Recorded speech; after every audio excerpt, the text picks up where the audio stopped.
ಮೈಸೂರಿನಲ್ಲಿ ಯಾವಾಗಲೂ ಇತ್ತೀಚಿನ ದಿನಗಳಲ್ಲಿ ಅದರಲ್ಲೂ ಈಗ ಒಂದು 2-3 ವಾರದಿಂದ ಬರೀ ಮಳೆ ಮಳೆ ಮಳೆ ಮಳೆ. ಎಲ್ಲೋದ್ರೂ ಛತ್ರಿ ಹಿಡ್ಕೊಂಡು ಹೋಗ್ಬೇಕು, ಎಲ್ಲೋದ್ರೂ ಬೈಕಲ್ಲಿ ಹೋದ್ರೆ ಅಯ್ಯೋ ಮಳೆ ಬಂದ್ಬಿಡುತ್ತಾ ನೆನ್ಕೊಬಿಡ್ತೀವ ಅನ್ನೋ ರೀತಿ ಮನಸ್ಥಿತಿ ಆಗ್ಬಿಟ್ಟಿದೆ ನೋಡಿ. ಇವಾಗಲೂ ಛತ್ರಿ ಹಿಡ್ಕೊಂಡು ನಡ್ಕೊಂಡು ಮೈಸೂರು ಆ ಒಂದು ಮಳೆಯ ವೈಬ್ನ ಎಂಜಾಯ್ ಮಾಡ್ಕೊಂಡು ಹೋಗ್ತಿದ್ದೀವಿ. ಮಳೆ ಈ ವರ್ಷ ಮಳೆ ಸ್ವಲ್ಪ ಜಾಸ್ತಿ ಅನ್ಸುತ್ತೆ ಸರ್. ತುಂಬಾ ಜಾಸ್ತಿ ಇದೆ, ತುಂಬಾ ಜಾಸ್ತಿ ಇದೆ. ಈ ಆಷಾಢ ಕಳೆದು ಶ್ರಾವಣ ಮಾಸ ಬಂದಿದೆ. ಶ್ರಾವಣ ಮಾಸನೂ ಒಂದು 2 ವಾರಗಳು ಕಳೆದಿದೆ ಈಗ. ಆದ್ರೂ ಮಳೆ ತುಂಬಾ ಜಾಸ್ತಿ ಇದೆ. ಹೌದು ಸರ್. ಮಳೆ ಈಗ ಒಂದ್ 2 ದಿನದಿಂದ ಹೆಂಗಾಗಿದೆ ಅಂದ್ರೆ ನಾವು ಡ್ಯೂಟಿಗೆ ಹೋದಾಗ ಮಳೆ ಇರಲ್ಲ. ಇವತ್ತು ನಮ್ಗೆ ಭಾನುವಾರಗಳಿದೆ, ನಾವು ತುಂಬಾ ರಜಾ ಇದೆ, ಯೋಜನೆಗಳು ಹಾಕೊಂಡಿದೀವಿ. ಆದ್ರೆ ಆ ಯೋಜನೆಗಳನ್ನ ಕಾರ್ಯರೂಪಕ್ಕೆ ತರೋದಕ್ಕೆ ಮಳೆ ಒಂದು ಅಡ್ಡಿ ಆಗ್ತಿದೆ. ಆದ್ರೆ ಮುಖ್ಯವಾದ ಯೋಜನೆ ಏನು ಅಂದ್ರೆ, ನಾವು ಒಂದ್ ವಾರದಿಂದ ಏನ್ ಬಟ್ಟೆಗಳು ಒಗೆದ ಬಟ್ಟೆಗಳು ಒಗೆಯಂತ ಯೋಜನೆ ಇತ್ತು. ಆ ಬಟ್ಟೆಗಳನ್ನ ಒಗೆದು ಶುಚಿತ್ವ ಮಾಡಿ ಅದನ್ನ ನಾವೆಲ್ಲ ರೆಡಿ ಮಾಡ್ಕೊಳ್ಳೋದು ಸಾಹಸ ಆದಂಗೆ ಆಗ್ಬಿಟ್ಟಿದೆ ಈಗ. ಅದು ರೆಡಿ ಮಾಡ್ಕೊಳ್ಬೇಕಿತ್ತು, ಆದ್ರೆ ಮಳೆ ಬಿಟ್ಟೇ ಇಲ್ಲ. ಮಳೆ ಎಷ್ಟು ಮಳೆ ಇದೆ ಅಂದ್ರೆ ಇವತ್ತು ನಾವು ಹೊರಗಡೆ ಹೋಗಿ ಡಿಟರ್ಜೆಂಟ್ ಪೌಡ್ರ್ ಕೂಡ ತರಕಾಗಿಲ್ಲ. ಒಂದು ಸ್ವಲ್ಪ ಹೊತ್ತು ಸಮಯ ಬಿಡು ಕೊಟ್ಟಿತ್ತು. ಮಳೆಲಿ ಒಗೆದು ಅದನ್ನ ಫ್ಯಾನ್ ಕೆಳಗಡೆ ಹಾಕಿ ಒಣಗ್ಸೋಣ ಅಂತ ಪಣ ತೊಟ್ಟಿದ್ದ. ಆ ಡಿಟರ್ಜೆಂಟ್ ಪೌಡ್ರ್ ತರೋದಕ್ಕೂ ಹೋಗಿ ಬಿಡು ಕೊಟ್ಟಿಲ್ಲ, ಅಷ್ಟು ಮಳೆ ಹೋಯ್ತಾ ಇದೆ. ಜಿತು, ಈ ಆಲ್ಮೋಸ್ಟ್ ಈ ಸಂದರ್ಭದಲ್ಲಿ ನಾವು ಗಮನಿಸೋದಾದ್ರೆ ಇಷ್ಟು ಜೋರ್ ಮಳೆ ಬರಂಗಿಲ್ಲ, ಬರೀ ಜಿಟಿ ಮಳೆ ಬರಬೇಕು. ಈ ವರ್ಷ ನೀವು ಗಮನಿಸಿ, ಈಗ ಇವತ್ತು ಬಂದಿದ್ದ ಮಳೆ ಇರ್ಬೋದು, ನಿನ್ನೆ ಮೊನ್ನೆ, ಈಗ ಒಂದು 2-3 ವಾರಗಳಿಂದ ಏನ್ ಮಳೆ ಹುಯ್ತಾ ಇದೆ, ತುಂಬಾ ಜೋರ್ ಮಳೆ ಹುಯ್ತಾ ಇದೆ. ಯಾಕೆ? ರೀಸನ್ ಏನಿರ್ಬೋದು? ಜೋರ್ ಮಳೆ ಏನಕ್ಕೆ? ಮಳೆಗಾಲ ಇದು ಸರಿ, ಸೋನೆ ಮಳೆ ಅಂತ ಕರಿತಿದ್ವಿ ಇದನ್ನ ನಾವು. ಮುಂಗಾರು ಮಳೆ ಜೋರ್ ಮಳೆ ಹುಯ್ತಿತ್ತು. ಆ ಸಂದರ್ಭದಲ್ಲಿ ಅದು ಬಿತ್ತನೆ ಮಾಡೋದಕ್ಕೆ, ಉಳುಮೆ ಮಾಡೋದಕ್ಕೆ ಎಲ್ಲ ಅನುಕೂಲ ಆಗ್ತಿತ್ತು. ಇದು ಗಿಡಗಳು ಬರ್ತಕ್ಕಂಥ ಸಮಯ, ಅಂದರೆ ಪ್ರೌಢಾವಸ್ಥೆಯಲ್ಲಿರ್ತಕ್ಕಂಥ ಸಮಯ. ಅತಿ ಹೆಚ್ಚು ಮಳೆನೂ ಆಗಬಾರ್ದು, ಅತಿ ಕಡಿಮೆ ಮಳೆನೂ ಆಗಬಾರ್ದು ಅದಕ್ಕೆ, ಅಲ್ವೇ? ಈ ಸಂದರ್ಭದಲ್ಲಿ ನೀವು ಗಮನಿಸೋದಾದರೆ ಹಿಂದಿನ ವರ್ಷಗಳಲ್ಲಿ ಅಥವಾ ಒಂದಷ್ಟು ವರ್ಷಗಳ ಒಂದು ಏನು ಇದನ್ನ ತಗೊಳ್ಳೋದಾದ್ರೆ, ಒಂದಷ್ಟು ವರ್ಷಗಳ ಸರಾಸರಿಯನ್ನ ತಗೊಳ್ಳೋದಾದ್ರೆ, ಜ್ಞಾನ ಬಂದಾಗಿಂದ, ಮಳೆ ಬಗ್ಗೆ ಜ್ಞಾನ ಬಂದಾಗಿಂದ ಸರಾಸರಿ ತಗೊಳ್ಳೋದಾದ್ರೆ ಅದೇ ನಿಮ್ಮ ಮಳೆ ಈ ಸಂದರ್ಭದಲ್ಲಿ ಇಷ್ಟು ಜೋರು ಮಳೆ ಬರ್ತಿರ್ಲಿಲ್ಲ. ಅಂದ್ರೆ ಮಳೆ ತುಂಬಾ ದಿನ ಇರ್ತಿತ್ತು, ತುಂಬಾ ಗಂಟೆಗಳ ಕಾಲ ಉಯ್ತಿತ್ತು, ಆದ್ರೆ ತುಂಬಾ ಸಣ್ಣ ಪ್ರಮಾಣದ ಮಳೆ ಬೀಳ್ತಿತ್ತು. ಇಲ್ಲ, ಈ ವರ್ಷ ಏನಾಗಿದೆ ಅಂದ್ರೆ, ಈ ವರ್ಷ ನೀವು ಗಮನಿಸಬಹುದು, ಈ ವರ್ಷ ನಮ್ಮ KRS ಡ್ಯಾಮ್ ಇರ್ಬೋದು, ನಮ್ಮ ಕಬಿನಿ ಜಲಾಶಯ ಇರ್ಬೋದು. KRS ಈ ವರ್ಷ ಜೂನ್ ತಿಂಗಳಲ್ಲೇ ತುಂಬಿದ್ದು. ಇದೇ ನಮ್ಮ ಜ್ಞಾನ ಅಂತಲ್ಲ, ಹೌದು. ನಮ್ಮ ಅಪ್ಪಾಜಿ ಅವರು, ನಮ್ಮ ಹಿರಿಯರು ಏನ್ ಹೇಳ್ತಾ ಇದಾರೆ ಅಂದ್ರೆ, ಇದೇ 2025ರಲ್ಲಿ ಜೂನ್ ತಿಂಗಳಲ್ಲಿ KRS ಡ್ಯಾಮ್ ತುಂಬಿರೋದು ಅಂತ ಹೇಳ್ತಾ ಇರೋದು. ಅಂದ್ರೆ ಆಗಸ್ಟ್ ಅಲ್ಲಿ ಬಾಗಿಣ ಅರ್ಪಿಸಿದ್ದು ಕೂಡ ಈ ಗೌರಿ ಹಬ್ಬದ ಆಸುಪಾಸಿನಲ್ಲಿ ಬಾಗಿಣ ಅರ್ಪಿಸ್ತಾ ಇದ್ರು ಮುಖ್ಯಮಂತ್ರಿಗಳಿರ್ಬೋದು. ಅವ್ರು ಬಂದು ನಮ್ ಕಬಿನಿಗೆ ನೋಡಿ ಆಷಾಢದಲ್ಲೇ ಬಾಗಿಣ ಅರ್ಪಿಸ್ಬಿಟ್ಟಿದ್ದಾರೆ. ನನಗೆ ಜ್ಞಾನ ಬಂದಾಗ್ಲೂ ಕೂಡ ಆಷಾಢದಲ್ಲಿ ಈ ಮೈಸೂರಿಗೆಲ್ಲ ಬಂದಾಗ ಈ ಚಾಮುಂಡೇಶ್ವರಿ ಇದಕ್ಕೆಲ್ಲ ತುಂಬಾ ಒಳ್ಳೆ ಪ್ರಾಮುಖ್ಯತೆ ಕೊಡ್ತಿದ್ರು ಹೊರತು ನಮ್ ಕಡೆ ಆಷಾಢಕ್ಕೆ ಇಲ್ಲ. ಆಷಾಢನ ಶೂನ್ಯ ಅಂತ ಕರಿತಾ ಇದ್ರು. ಹೌದು, ಶ್ರಾವಣಕ್ಕೆ ಮಹತ್ವ ಜಾಸ್ತಿ ನಮ್ಮೂರಿನ ಕಡೆಗಳಲ್ಲಿ. ಹೌದು, ನಮ್ಮೂರಲ್ಲಿ ಶ್ರಾವಣಕ್ಕೆ ಮಹತ್ವ ಜಾಸ್ತಿ. ಆಷಾಢನ ಶೂನ್ಯ ಅಂತ ಕರಿತಾ ಇದ್ರು. ಶೂನ್ಯ ಏನಕ್ಕೆ ಅಂತಂದ್ರೆ, ಈಗ ಒಂದು ನಮ್ಮಲ್ಲಿರುವಂತ ವರ್ಗಗಳು ಎಲ್ಲ ಹೆಂಗಿತ್ತು ಅಂತಂದ್ರೆ, ಸಂಪಾದನೆ ಮಾಡಬೇಕು ಹಣ ಗಳಿಕೆಗಿಂತ ಏನ್ ಅವ್ರು ದುಡಿತಾ ಇದ್ರು ಆ ವರ್ಗಗಳೆಲ್ಲ ಹೆಂಗಿತ್ತು, ಆಹಾರಕ್ಕೋಸ್ಕರನೇ ಅವಲಂಬಿತರಾಗಿರೋರು ಜಾಸ್ತಿ ಇದ್ರು. ಅಂದ್ರೆ ನನ್ನ ಜ್ಞಾನ ಬಂದಾಗಲ್ಲ, ನಾವು ಹಿಂದೆ ನಮ್ಮ ಅಪ್ಪಾಜಿ ಅವರೆಲ್ಲ ಇದ್ದಾಗ ಏನಾಗ್ತಿತ್ತು, ಈ ಶೂನ್ಯ ಅಂತ ಏನ್ ಕರಿತಾ ಇದ್ರು, ಈ ಟೈಮಲ್ಲಿ ಆಹಾರ ಪದಾರ್ಥಗಳು ಸಿಗೋದು ತುಂಬಾ ಕಷ್ಟ ಇರ್ತಿತ್ತು. ಕಷ್ಟ ಅಂದ್ರೆ ಈಗ ಜನವರಿ ಟೈಮಲ್ಲಿ ಆದ್ರೆ ಒಕ್ಕಣೆ ಮಾಡ್ತಿದ್ರು, ಬಂದ್ಬಿಡ್ತಿತ್ತು. ಹೌದು, ಯಾರು ಸೇಕರಣೆ ಮಾಡಿ ಇಟ್ಕೊತಿದ್ರು ಅವ್ರಿಗೆ ಮಾತ್ರ ಆಹಾರ ಧಾನ್ಯಗಳು ಎಲ್ಲ ಸಂದರ್ಭದಲ್ಲಿ ಸಿಗ್ತಿತ್ತು. ಹೌದು, ಅಂತವ್ರ ಮನೆಗಳಲ್ಲಿ ಮಾತ್ರ ಈ ಶೂನ್ಯದಲ್ಲೂ ಕೂಡ ಇರ್ತಿದ್ದು. ಅಂದ್ರೆ ಇಂಥವ್ರು ಒಂದಷ್ಟು ಗಟ್ಟಿ ಮನೆಗಳಲ್ಲಿ ತುಂಬಾ ಪ್ರಬಲವಾಗಿ, ಸ್ವಲ್ಪ ಆರ್ಥಿಕವಾಗಿ ಅಥವಾ ವ್ಯವಸಾಯದಲ್ಲಿ ಸ್ವಲ್ಪ ಜಾಸ್ತಿ ಜಮೀನು ಹೊಂದಿದ್ದು, ಅದ್ರಲ್ಲೂ ಸ್ವಲ್ಪ ಚೆನ್ನಾಗಿ ವ್ಯವಸಾಯ ಆಗಿ ಮಳೆ ಎಲ್ಲ ಚೆನ್ನಾಗಿ ನಡೆಸಿ ಆಗಿದ್ರೆ ಅಂತರ್ ಮನೇಲಿ ದವಸ ಧಾನ್ಯ ಆಹಾರಕ್ಕೆ ಕೊಂದು ಕೊರತೆ ಇಲ್ದಂಗೆ ಸಿಗ್ತಾ ಇತ್ತು.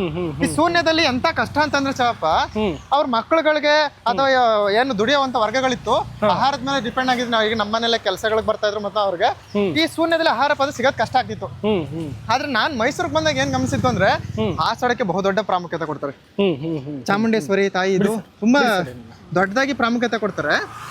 ನೀವು ನೋಡಿರ್ಬೋದು, ಆಷಾಢದಲ್ಲಿ ನನಗೆ ಜ್ಞಾನ ಬಂದಾಗ್ಲಿಂದನೂ ಕೂಡ ಒಂದ್ ಸರಿನೂ ಇಷ್ಟು ಬೇಗ ಬಾಗಿನ ಅರ್ಪಿಸಿರೋದನ್ನ ನೋಡಿರ್ಲಿಲ್ಲ. ಇದೇ ಮೊದಲನೇ ಬಾರಿಗೆ ಜುಲೈ ತಿಂಗಳಲ್ಲಿ ಬಾಗಿನ ಅರ್ಪಿಸಿರೋದು ನಾನು ಕೂಡ ನೋಡಿರೋದು. ಬಾಗಿನ ಅರ್ಪಿಸೋದ್ರ ಬಗ್ಗೆ ಮಾತಾಡ್ತಿದ್ರಿ ಜಿ. ಬಾಗಿನ ಅರ್ಪಿಸ್ತಾರಲ್ಲ, ಇದೇ ಈ ವರ್ಷ ನೀವು ಹೇಳಿದ್ರಲ್ಲ, ಈ ವರ್ಷ ಬೇಗ ಜಾಸ್ತಿ ಮಳೆ ಆಗಿದೆ ಅಂತ. ಹೌದು ಹೌದು, ನಿಜ. ಅದು ಈ ವರ್ಷ ತುಂಬಾ ಮಳೆ ಪ್ರಮಾಣ ಸ್ವಲ್ಪ ಜಾಸ್ತಿ ಇದೆ. ಬೇಗ ಸೋನೆ ಮಳೆ ಅಂದ್ರೂ ಕೂಡ ಏನ್ ಮುಂಗಾರು ಮಳೆಯಲ್ಲಿ ಏನು ಸ್ವಲ್ಪ ಆರ್ಭಟಿತ್ತು ಅಂದ್ರೆ ಗುಡುಗು ಸಿಳ್ಳಿಲ್ಲ, ಮಳೆ ಸ್ವಲ್ಪ ಜಾಸ್ತಿ ಹೋಗ್ತಾ ಇದೆ, ಜಾಸ್ತಿ ಹೋಗ್ತಾ ಇದೆ. ಇನ್ನು ನಾ ಏನ್ ಹೇಳ್ತಾ ಇದ್ದೆ, ಆಷಾಢ ಹೇಳಿದ್ನಲ್ಲ, ಮೈಸೂರಲ್ಲಿ ಚಾಮುಂಡೇಶ್ವರಿ ಇದಕ್ಕೆ ವರ್ಧಂತಿಗಳು, ಆಮೇಲೆ ಆಷಾಢದಲ್ಲೂ ಶುಕ್ರವಾರಗಳು ಇರ್ಬೋದು, ಮತ್ತೆ ಆಷಾಢ ಮಾಸಕ್ಕೆ ಬಹುದೊಡ್ಡ ಪ್ರಾಮುಖ್ಯತೆ ಕೊಡ್ತಾರೆ. ಹೌದು ಹೌದು, ನಮ್ಮನೆಲ್ಲ ಶ್ರಾವಣ ಕೊಡ್ತಾ ಇದ್ರು ಬಹುದೊಡ್ಡ. ಈಗ ನಮಗ್ ತುಂಬಾ ಖುಷಿ ಆಗಿದ್ದು, ನಾನು ಪದವಿಗೆ ಬಂದಿದ್ದು ಮೈಸೂರಿಗೆ, ನಮ್ಗೆ ತುಂಬಾ ಖುಷಿ. ಏನಕ್ಕೆ ಅಂದ್ರೆ ಒಂದು ಊಟ ಕೊಡ್ತಾ ಇದ್ರು. ಒಂದ್ ಕಡೆ ಬೆಳಗ್ಗೆ 11-12 ಗಂಟೆಗೆ ಶುರು ಮಾಡಿದ್ರೆ ನಮ್ಗೆ ಬೆಳಗ್ಗೆ ಬೇಗ ಲ್ಯಾಬ್ಗಳು ಇರ್ತಿತ್ತು. ಬೇಗ ಲ್ಯಾಬ್ಗಳ ಕ್ಲಾಸ್ಗಳಿಗೆ ಹೋಯ್ತು ಅಂದ್ರೆ 8 ಗಂಟೆ 7 ಗಂಟೆಗೆ ಹೋಯ್ತು ಅಂತಂದ್ರೆ 7:30ಗೆ ನಮ್ಗೆ ಅವಾಗ ಲ್ಯಾಬ್ಗಳು ಶುರು ಆಯ್ತಿದ್ದು 7:30ಗೆ. ಇವಾಗ ಕ್ಲಾಸ್ಗಳು 10 ಗಂಟೆಗೆ ಶುರು ಆಗುತ್ತಲ್ವಾ. ನಮ್ಗೆ ಹೆಂಗಿತ್ತು ಅಂದ್ರೆ ಲ್ಯಾಬ್ಗಳು 7:30ಗೆ ಶುರು ಆದ್ರೆ 3 ಗಂಟೆ ಲ್ಯಾಬ್. ಈ ಆಷಾಢ ಮಾಸದಲ್ಲಿ ನಾವು ಹೋಯ್ತು ಅಂದ್ರೆ ಮಧ್ಯೆ ಲ್ಯಾಬ್ ಆದ್ಮೇಲೆ 1 ಅವರ್ ಗ್ಯಾಪ್ ಇರ್ತಿತ್ತು ನೆಕ್ಸ್ಟ್ ಕ್ಲಾಸ್ ಶುರು ಆಗೋಕೆ.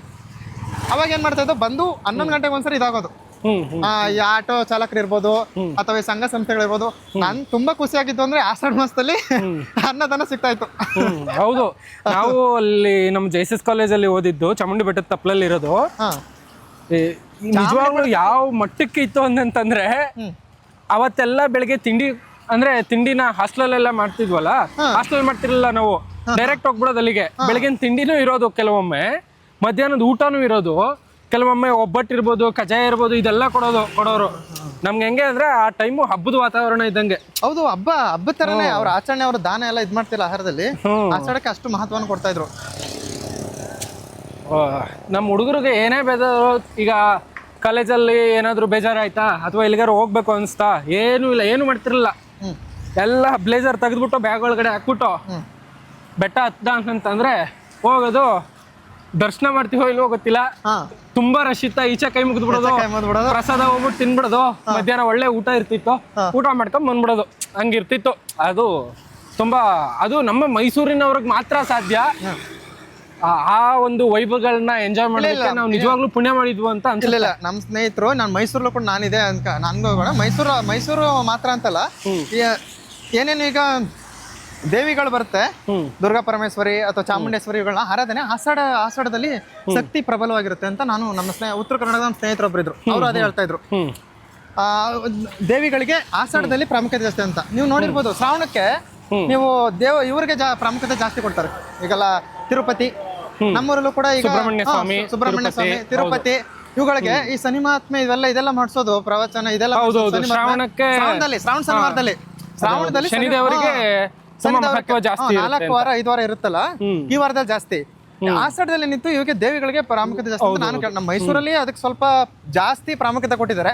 ಅನ್ನದಾನಕ್ಕೆ ಅಂದ್ರೆ ಚಾಮುಂಡೇಶ್ವರಿ ನಿಲ್ಸಿರೋದಲ್ವಾ, ಜನಗಳಿಗೆ ಹೆಂಗೆ ಅದೊಂದು ವೈಭವ. ಅದ್ರಲ್ಲೂ ಕೂಡ ಚಾಮುಂಡೇಶ್ವರಿ ವರ್ಧಂತಿ ಕೂಡ ಇದ್ರಲ್ಲೇ ಬಂದ್ಬಿಡುತ್ತೆ, ಬಂದ್ಬಿಡುತ್ತೆ ಅವ್ರಿಗೆ. ಆದ್ರೆ ದುಪ್ಪಟ್ಟು ಅದಕ್ಕೆ ವೈಭವ ಕಾರಣಕ್ಕೆ. ಅದ್ರಲ್ಲಿ ನಾವು ಫಲಾನುಭವಿಗಳೇನು ನಮ್ಗೆ ಒಂದು ರೋಗಿ ಬಯಸಿದ್ದು ಅಲ್ವನ್ನ, ವೈದ್ಯ ಹೇಳಿದ್ದು ಅಲ್ವನ್ನ ಅಂತ ಅಂದ್ರೆ ತುಂಬಾ ಚೆನ್ನಾಗಿ ಇರ್ತಿತ್ತು. ನಾವೆಲ್ಲ BCM ಇಲಾಖೆಯಲ್ಲಿ ಹಾಸ್ಟೆಲ್ ಸದುಪಯೋಗ ಪಡ್ಕೊಂಡಿದ್ದು. ಆಹಾರ ಚೆನ್ನಾಗಿರ್ತಿತ್ತು.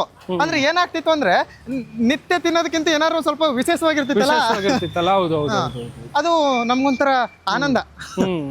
ಈಗ ನೀವ್ ಹೇಳಿದ್ರಲ್ಲ ಒಬ್ಬಟ್ಟು ಕಜ್ಜಾಯ, ನನಗೆ ಒಬ್ಬಟ್ಟು ಕಜ್ಜಾಯಕ್ಕಿಂತ ಜಾಸ್ತಿ ನಾನು ನೋಡಿದ್ದೆ ಬಾತು.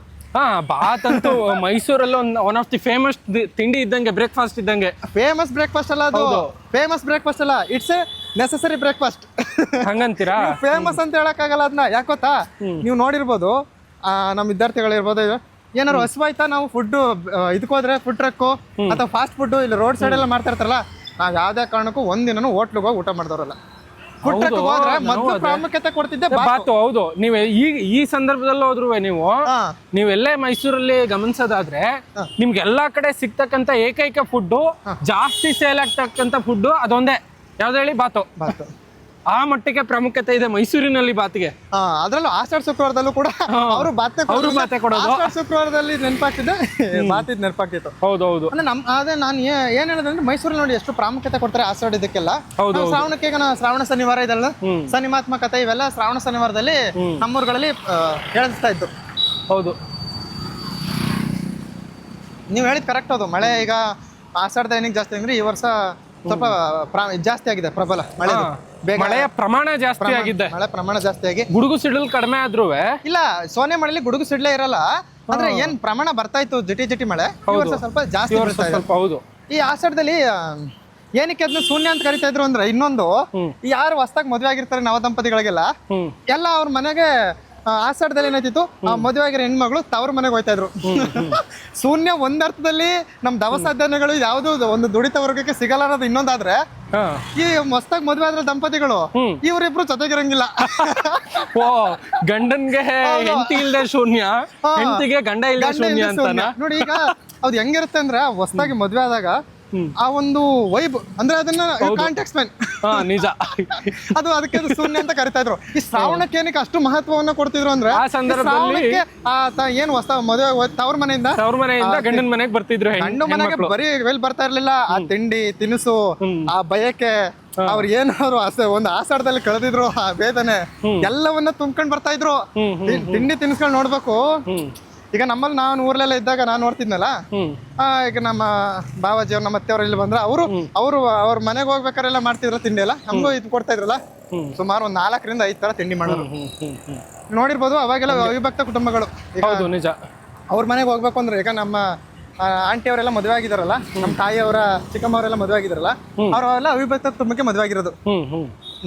ನಾವು ಇದನ್ನ ಕಜ್ಜಾಯ ಇವೆಲ್ಲ ಒಬ್ಬಟ್ಟು ಮೈಸೂರಲ್ಲಿ ಏನ್ ನೋಡಿದೀವಿ ಅಂತಂದ್ರೆ, ಹೋಳಿಗೆ ಮನೆ ಅಂತ ಹೋಳಿಗೆ ಮನೆ ನೋಡ್ತೀವಿ, ಕಜ್ಜಾಯನ ಅದ್ರ ಹೋಳಿಗೆ ಮನೇಲಿ ನೋಡಿರ್ತೀವಿ. ಅದು ಕಜ್ಜಾಯದ ಮನೇನು ಇದೆಯಲ್ಲ, ಕಜ್ಜಾಯದ ಮನೇನು ಇದೆ. ನಮ್ಮ ಮನೆಗಳಲ್ಲಿ ಮಾಡ್ತಿರೋ ತಿಂಡಿನ ಹೌದು ಅಷ್ಟು ಚೆನ್ನಾಗಿ ಅದ್ರಲ್ಲಿ ನಮ್ಮ ತಾಯಿ ತುಂಬಾ ಚೆನ್ನಾಗಿ ಮಾಡ್ತಾ ಇದ್ರು. ನಮ್ಮ ತಾಯಿನೂ ಮಾಡ್ತಾ ಇದ್ರು, ನಮ್ಮ ಅಜ್ಜಿ ಇದಾರಲ್ಲ ತುಂಬಾ ಚೆನ್ನಾಗಿ. ಅದಕ್ಕೆ ಅದು ಶ್ರಾವಣಕ್ಕೆ ಆತರ ಮಹತ್ವ. ಶೂನ್ಯ ಅಂತಂದ್ರೆ ಹೇಳೋದಾದ್ರೆ ಈ ಕಡೆ ಗಂಡ ಹೆಂಡತಿನೂ ಸೇರಂಗಿಲ್ಲ, ಅವ್ರು ಹೊಸ ಮದುವೆ ಹೋಯ್ತಾರು. ಆಮೇಲೆ ಅದಕ್ಕೆ ಶೂನ್ಯ ಅಂತ ಕರಿತಾ ಇದ್ರು ನಮ್ಮ ಹಳ್ಳಿ ಕಡೆ. ಆದ್ರೆ ದೇವಿಗಳ ಆರಾಧನೆ ಇದಕ್ಕೆಲ್ಲ ಒಂದು ಬಹುದೊಡ್ಡ ಪ್ರಾಮುಖ್ಯತೆಯನ್ನು ಕೊಟ್ಟು ಆಚರಣೆ ಮಾಡ್ತಿದ್ವಿ. ನಾವು ಮೈಸೂರಿಗೆ ಬಂದಾಗಲೇ ಅದನ್ನ ನಾನು ಕಂಡದ್ದು. ಅದರಿಂದ ಈ ಸರಿ ಸ್ವಲ್ಪ ಮಳೆ ಪ್ರಮಾಣ ಮೈಸೂರಲ್ಲಿ ಸ್ವಲ್ಪ ಗಟ್ಟಿಯಾಗಿದೆ, ತುಂಬಾ ಒಳ್ಳೇದೇ. ಒಟ್ಟಿನಲ್ಲಿ ಬೇಗ ಎಲ್ಲ ಜಲಾಶಯಗಳು ಭರ್ತಿಯಾಗಿದೆ. ಅದ್ರಲ್ಲಿ ನಮ್ಮ ರೈತ ನಾವು ಕೂಡ ನಾವು ದೊಡ್ಡ ಫಲಾನುಭವಿ. ನಾವು ಕಬಿನಿ ಜಲಾಶಯದಿಂದ ಭತ್ತನ ಬೆಳೀತಾ ಇರೋದು. ತುಂಬಾ ಬೇಗ ಈ ಹಿಂದೆ ಎಲ್ಲ ಹೆಂಗಿತ್ತು ಅಂದ್ರೆ, ಈಗ ಒಂದು ನನಗೆ ಗೊತ್ತಿರಂಗೆ 2020 ಇಂಥ ಟೈಮಲ್ಲಿ ಹೆಂಗಿತ್ತು ಅಂತಂದ್ರೆ, ನಾವು ಇದನ್ನ 2 ತರ ಇದು ಮಾಡ್ತೀವಿ. ಖಾರಿಫ್ ರಬಿ ಅಂತ ಕೇಳ್ಬೋದು. ಇದು ಖಾರಿಫ್ ಕ್ರಾಪ್ ಅಂತ ಕರಿತೀವಿ ನಮ್ಮ ಇಂಗ್ಲಿಷ್. ಖಾರಿಫ್ ಬೆಳೆ.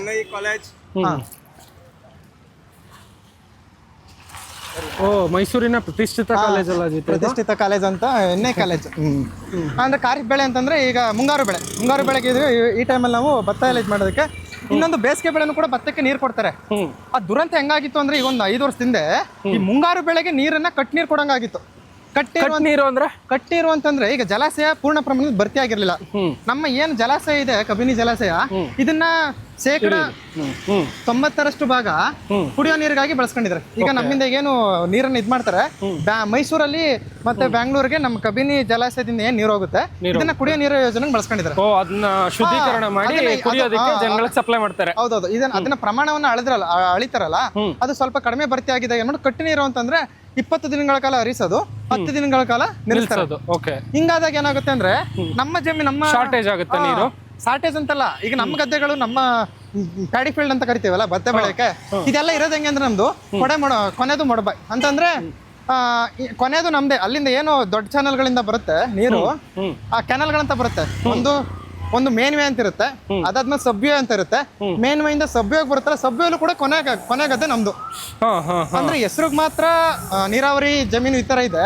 ಅಂದ್ರೆ ಪರಿಪೂರ್ಣವಾಗಿ ನೀರ್ ಹರಿದ್ರೆ ಮಾತ್ರ ಬಂದ್ ತಲುಪುತ್ತೆ. ಈ ತರ ಕಟ್ಟೀರೆಲ್ಲ ಮಾಡಿದಾಗ ಏನಾಗುತ್ತೆ ಅಂದ್ರೆ, ಹಿಂದ್ಗಡೆ ತುಂಬಾ ಅವ್ರಿಗೆ ಅವಶ್ಯಕತೆ ಜಾಸ್ತಿ ಇರುತ್ತಲ್ಲ, ಅವ್ರು ಬಳಸ್ತಾರೆ, ನಮಗ್ ತಲುಪ ತುಂಬಾ ಕಷ್ಟ. ನೀರು ಮೇಲೆ ಏರ್ತಾನೆ ಇರ್ಲಿಲ್ಲ, ಅಲ್ಲಿ ತಲುಪ್ತಾನೆ ಇರ್ಲಿಲ್ಲ. ಅದ್ರಲ್ಲಿ ನಮ್ಮ ತಂದೆ ಇರ್ಬೋದು, ನಮ್ಮ ಅಣ್ಣ ಅವ್ರ ಪಾತ್ರ ಅಂತೂ ಆ ನೀರನ್ನ ತಂದು, ಅದ್ರಲ್ಲೂ ಈ ಭತ್ತನ ನೀರಿನ ಬಕಾಸುರ ಅಂತ ಕರೀತಾರ. ಜಾಸ್ತಿ ನೀರ್ ಬೇಕಾಗಿರೋದು ಎಲ್ಲ ಬೆಳೆಗಳಿಗಿಂತ ಭತ್ತಕ್ಕೆ. ಏನಾಗ್ಬಿಡುತ್ತೆ, ಇದು 20 ದಿನ ಹರಿಸ್ತಾಗ 10 ದಿನ ನಿಲ್ಸಿರುತ್ತೆ. ಮೊದ್ಲೇ ಅಲ್ಲೇ ಒಣಗಿರುತ್ತೆ, ನೀರು ಜಾಸ್ತಿ ಪ್ರಮಾಣದಲ್ಲಿ ಬೇಕು. ಹಿಂದ್ಗಡೆ ಅವಶ್ಯಕತೆ ಜಾಸ್ತಿ ಅವರೇ ಬಳಸಿರ್ತಾರೆ. ನಮ್ಮ ಅಪ್ಪಾಜಿ ಅವರು ರಾತ್ರಿ ಟೈಮಲ್ಲೆಲ್ಲ ನಿದ್ರೆಗೆಟ್ಟು ಅದನ್ನ ನೀರನ್ನ ಅಲ್ಲಿ 1-2 ಮೊಡಬಾಯಿಗಳನ್ನ ಅಲ್ಲಿಗೆ ತಪ್ಪಿಸಿ ಮುಂದೆ ನೀರು ಹರಿದ ಬಂದು ಅದನ್ನ ನೀರು ಹಾಯಿಸ್ತಿದ್ದಂತ. ನೀವು ಬೋರ್ ಯೂಸ್ ಮಾಡ್ತಿರ್ಲಿಲ್ವಾ ಗದ್ದೆಗಳಿಗೆ?